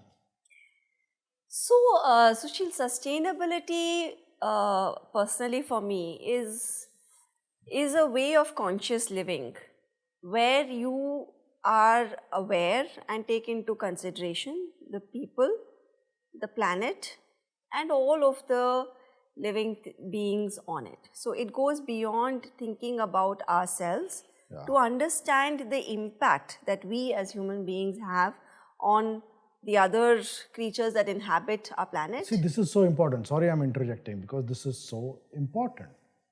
What did you say? You said conscious living. Unfortunately, sustainability is immediately seen as carbon footprint or CO2 or waste or plastic. That's a No, very it's narrow conscious way of living. looking at it. Yeah, that's one aspect, very small aspect, right? If you're I mean, looking at just carbon, you will blame plastic, credits. Yeah, but plastic does not have feet. They don't come walk on to their the own. sea. Exactly. Who chucks them out? We have to change our behavior. Behavior. Conscious living. What do I do with this plastic? Absolutely. It has helped me. It has brought down the cost. Yes. Yeah.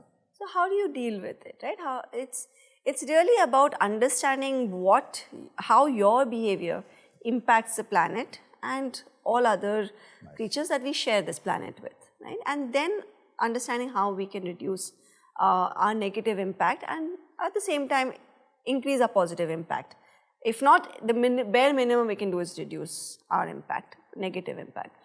But for us, I mean, for me, Sushil, it's been like a lived reality, right? When you talk about stories of sustainability, it's become a lifestyle choice rather than something that you go out and just preach to others and things like that. So, of course, while we cover a lot of stories on sustainability, over I would say 30% of our stories are around sustainability in one way or the other, whether it's waste management or, plastic reduction or whatever, different ways. Tell us one exciting story. So, so we've covered stories right from the beginning. If you remember the person called Jadav Molai Paeng in Assam, he's now a known figure, but when we covered, I think he's also won the Padma Shri and things like that. But he was a person who was, he's from Assam, and he was so entrenched in he so believed in coexistence with nature that he went out and rejuvenated hundreds of acres of forest land in Assam. Right? And you have so many stories of social entrepreneurs.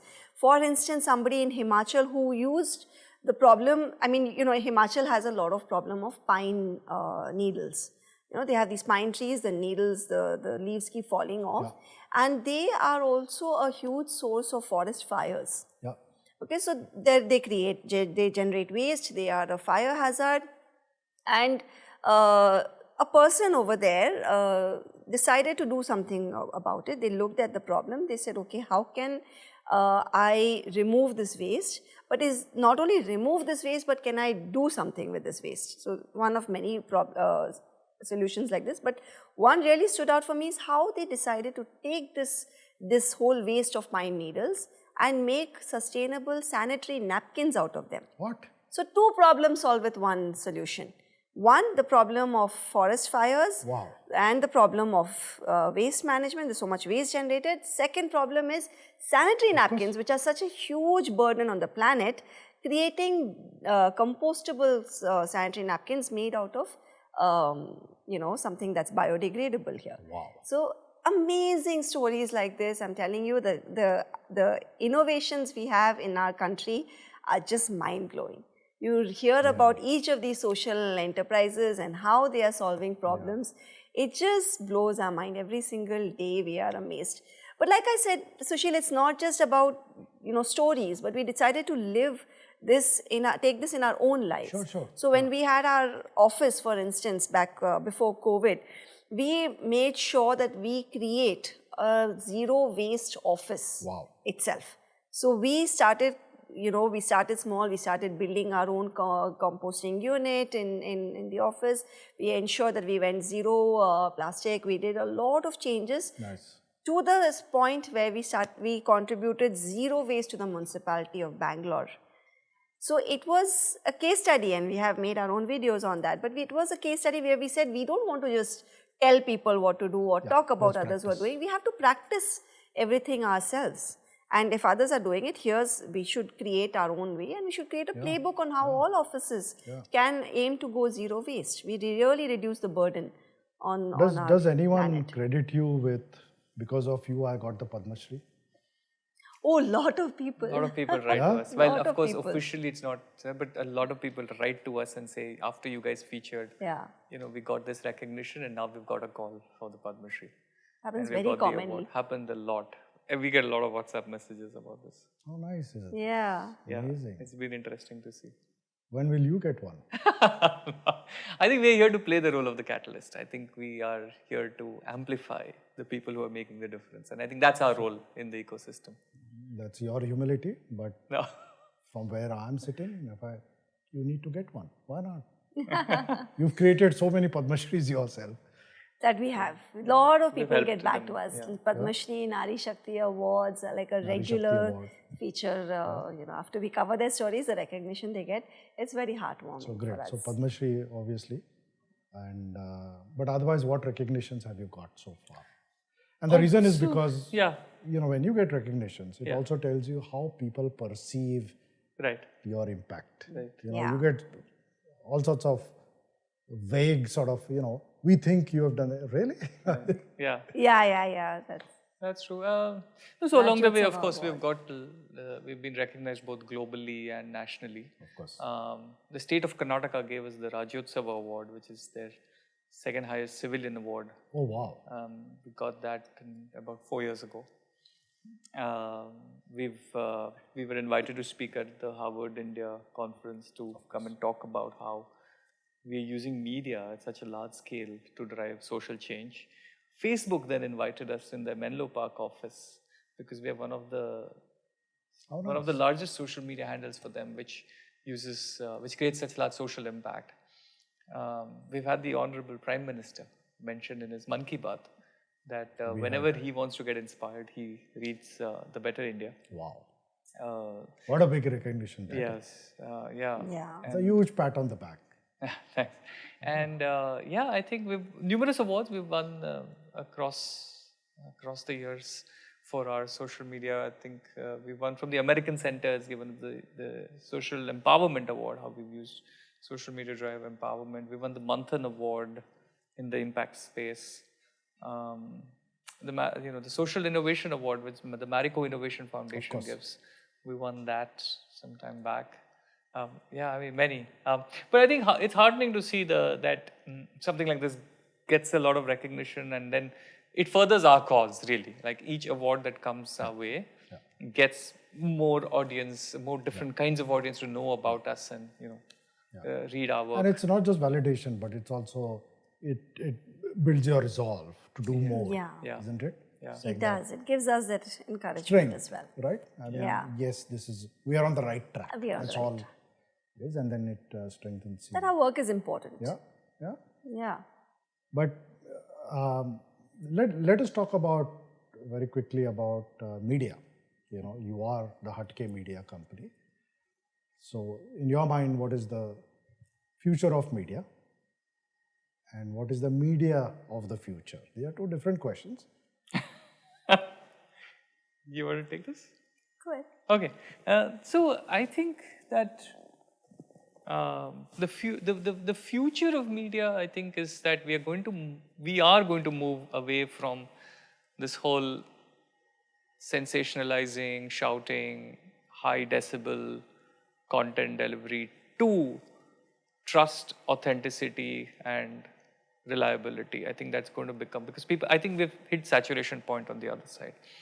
And I think increasingly what is going to be sought out by people is authenticity, is I would say truth, in the sense of someone who's objective and all of that. I think that's where it's going to go.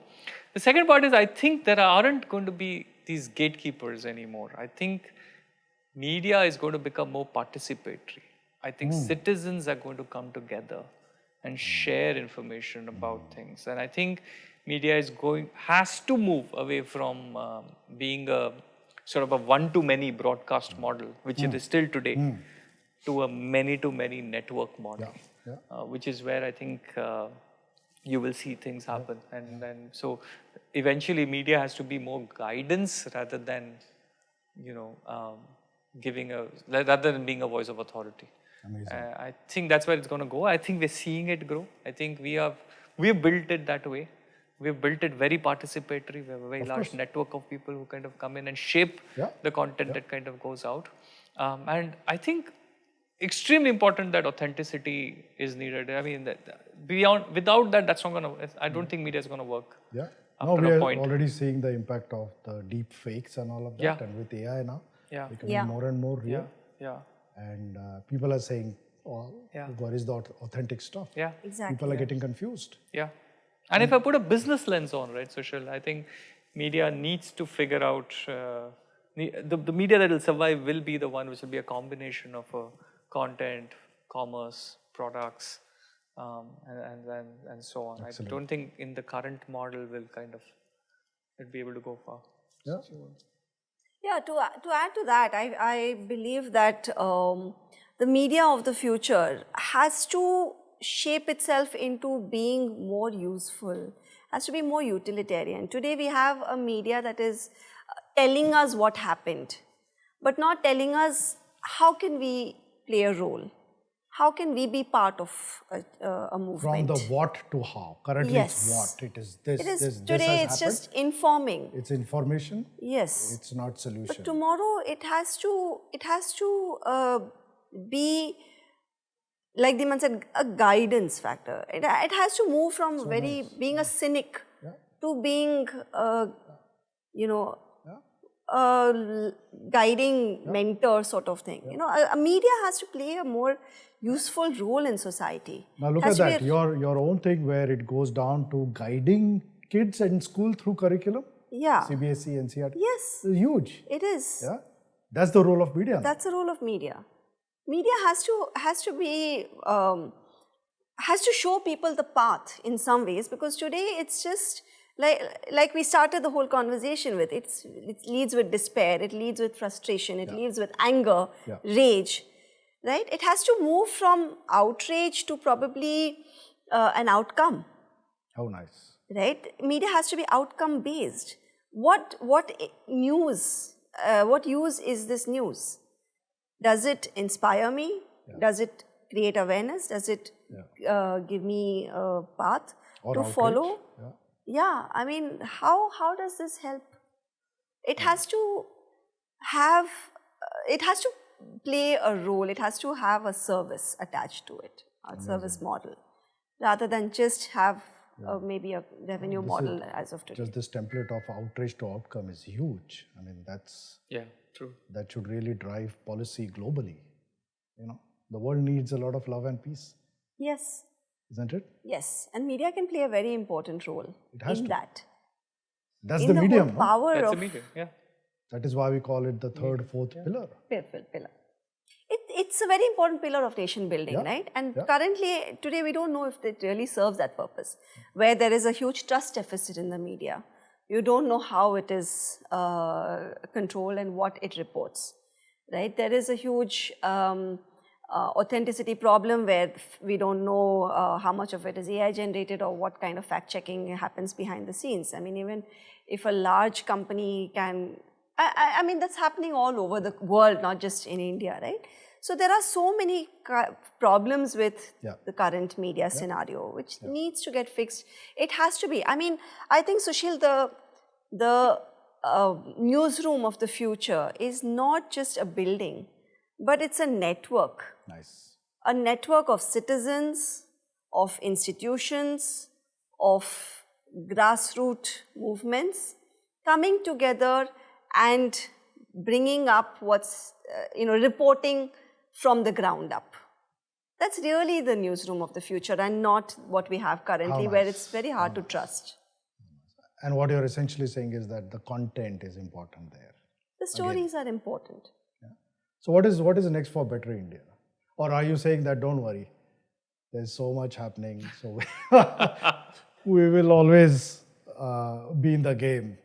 No, I think it again goes back to our intent, right? Our intent of impact. And in our heads, we're clear that our vision is, can we make every citizen of India or enable every citizen of India to be a change maker in their own right? Yeah. Not everyone has to set up a organization or anything, but even a small sort of mindset change, like what Anu was talking, a behavioral change. Can we have every citizen of India enable them to be a change maker is the larger vision, right? And we keep nudging at it with stories. What does that mean tangibly? So for instance, today we are in 4 or 5 languages. We have 20 other languages to go. We want to kind of expand and see with every household we can reach with all the solutions, initiatives, inspiration that we are talking. Because like the need to get inspired is a universal need. It is not restricted to someone who reads business or someone who watches cricket alone or reads only about politics or reads only about celebrities and stuff like that. But it's a universal need. So if you want to take this to every household of India, which means talking in the languages they understand, being on platforms that they are on. So that's a very clear sort of immediate future sort of plan of going there. We also want to then help a lot of the protagonists and the startups and the enterprises that we keep talking about, right? All these innovations, like the sanitary pad one that she was talking about. Which you are already doing in your little private capacity of investing and helping others. Yeah, but can we do this at a larger scale? Sure. For instance, here are some great ideas. Proven impact.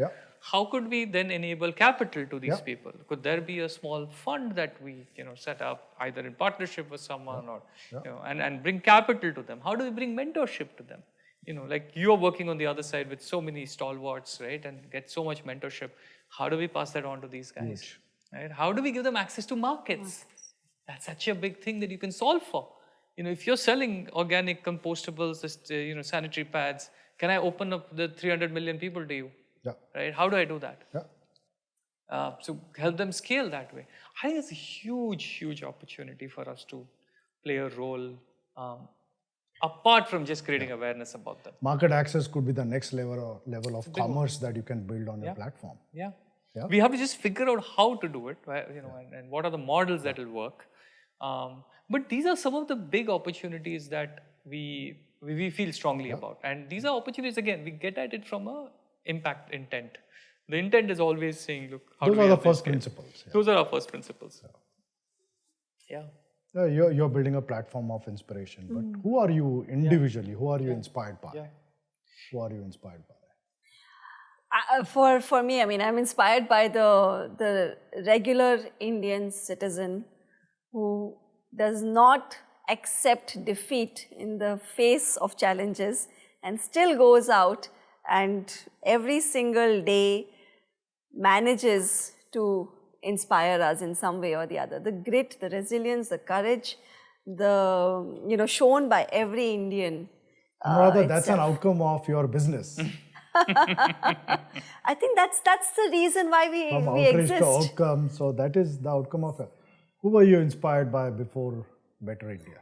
But seriously, Sushil, if we look at it, I mean, every time we were volunteering with organizations and things like that, that really was that and has been our inspiration, where we see regular people fighting challenges and still wanting to give back to society. They don't have much themselves, but they still feel so strongly about doing something for transforming, communities, individuals, even changing simple lives, but not accepting, that this is the way, and there's nothing that I can do.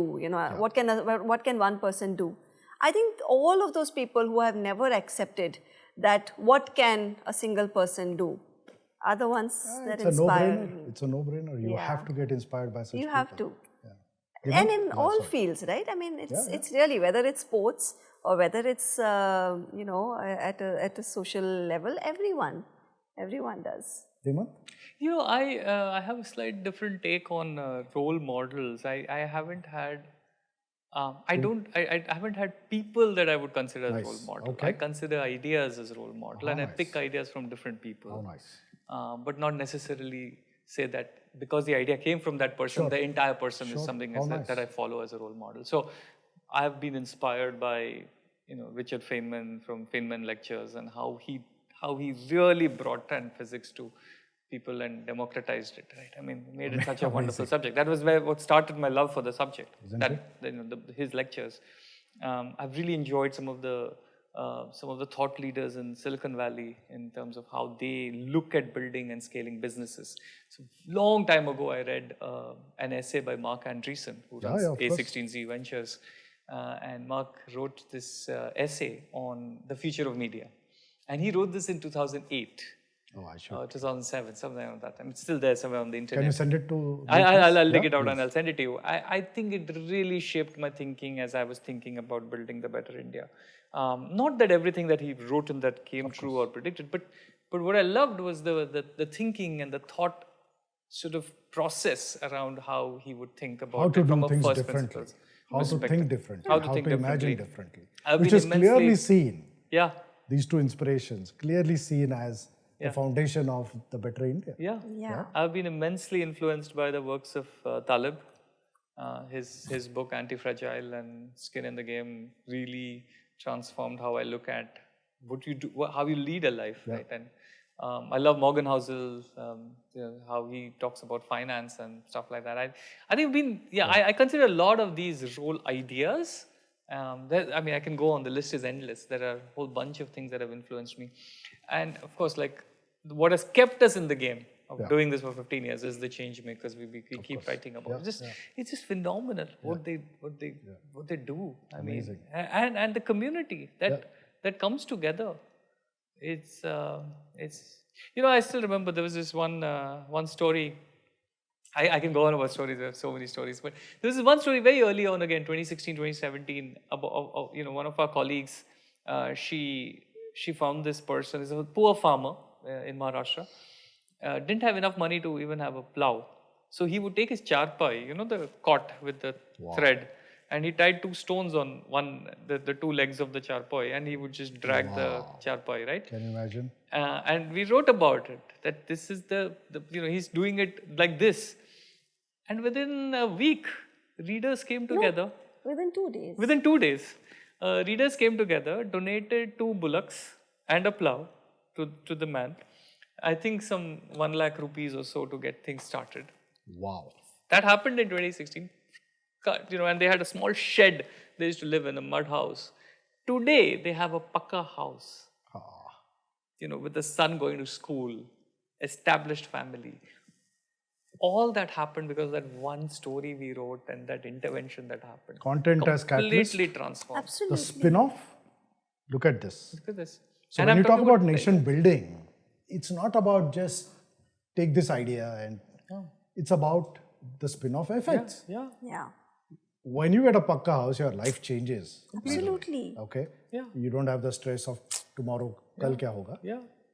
And if your son goes to school, The future is also secure. the future of our nation. And we still have them, they call every year to my colleague who wrote the story, every year, thanking her for, transforming someone's life. And to me, this is an example, right, of how, personally, this is what keeps us going. This is the kind of change we're able to bring in even a single person's life. If it's transformed, it's so worthy of taking on all of the challenges that we've had. Okay, so we have the rapid fire round now for both of you. Let's see Who wants to answer, or I'll put you on the spot? This is a surprise attack. Surprise attack. One topic you refuse to cover on Better India, no matter how viral it would be. Okay, so that's an easy one. We really stay away from politics. I'll give you two, and religion. So Politics two and topics religion. which we believe are very polarizing. Nice. So anything that is polarizing, you stay away from it. Nice. If you could ban one word from your office meetings, what would it be? Interesting. It's rapid fire. You have to do fast. I want both of you to answer it separately. Let's get on a call. You've had enough of Zoom, isn't it? You went remote. Your problem. Yeah, I know. Which is why. I really don't. You don't want to answer that? Okay. Who's more likely to send a work-related Slack message at 2 a.m. between the 2 a.m.? Neither of us. No? But 5 a.m., maybe me. You? Yeah. And you will send the Slack message to her. Maybe. Okay. A CV buzzword that makes you instantly want to reject a candidate. Strategy. That's a good one, yeah. Want to work on strategy. We believe you have to get your hands dirty. You have to be part in the thick of things. Creating strategies. I'm a strategic thinker, so I want to work on strategy. Okay. Or thought leader. Thought leader. What is harder to manage? A viral story that got facts wrong, or a toddler? Now your son is 16, so Oh yeah. you have to go back to your Definitely toddler the days. viral story. Agree. One leadership quality you've borrowed from each other. I think with Dhimant, it's about being very subjective and staying true to like facts and figures and not bringing emotions into any sort of decision making. What I picked up from her is, and I'm still trying to get there, is the ability to break down tasks into modular level stuff and be able to address them that way rather than treating the problem as a big whole. Nice. One mistake you want young founders to avoid. Spending a lot of time in aesthetics, like what my logo will be and what the name will be and so on. It's There are many actually I can go on. For breakfast, she said. Yeah, that's one. Second, being very protective about your idea, thinking that if I share it with someone, someone will take it away. Those are the things I would suggest founders to avoid. The more you're out there giving, the more you will find You people. did. You took my idea. One rule you would tell 20-year-olds to break. 20-year-olds. One rule you want them to break. I don't know what rules they have, the 20-year-olds. Generally, your son will become 20. I think a mindset of I don't know about rules to break, but having a very open mindset of exploring and figuring out things for yourself, I think 20-year-olds, from what I can understand, is of course there's a lot of peer pressure, a need to follow. Don't get stuck. Yeah, the herd sort of thing. I would really say break apart and do your own thing, like find your own footing. Dhimant? I would say experiment as much as you can. Try as many new things as you can. You have the ability to this thing until you stumble upon what you really like. Explore. So explore a lot. Could be as diverse as possible, but do it. One habit of the average Indian that you wish would change tomorrow. Throwing garbage on Littering. the streets. Honking. Honking. Honking is good, boss. Honking is good. Tell me you're doing that madness while you're going to overtake me.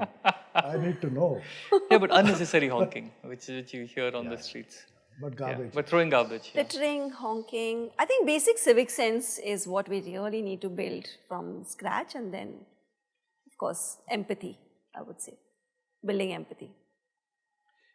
The last one, if you could each gift one mindset to the youth of India, what would it be? You have to gift a mindset. Gift a mindset? So I think again... To the youth of India. The youth. So again, the basic I would really say is to have empathy towards others as well as the environment, like what we discussed, conscious living, which involves other people, creatures, and our planet as a whole. I think that building that mindset is extremely crucial where we are today as well. I think for me it's like mindset of can I the classic line, right? Can I leave the place better than what I got it from?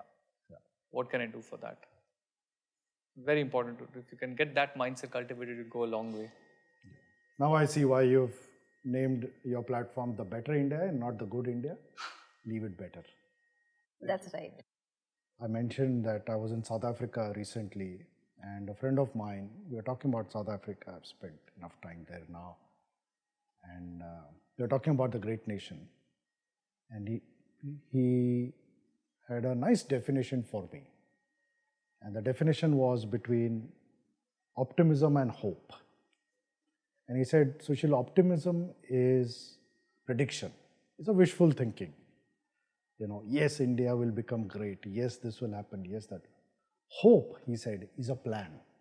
Hope is a roadmap. And what you are creating is hope for the nation with a roadmap. It's not just optimism. It's not just, we know India will be a great nation. It is already a great nation. It will become greater.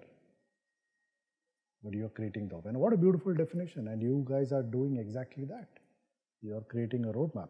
You know, very recently we had Nobel laureate Kailash Satyarthi ji on this podcast.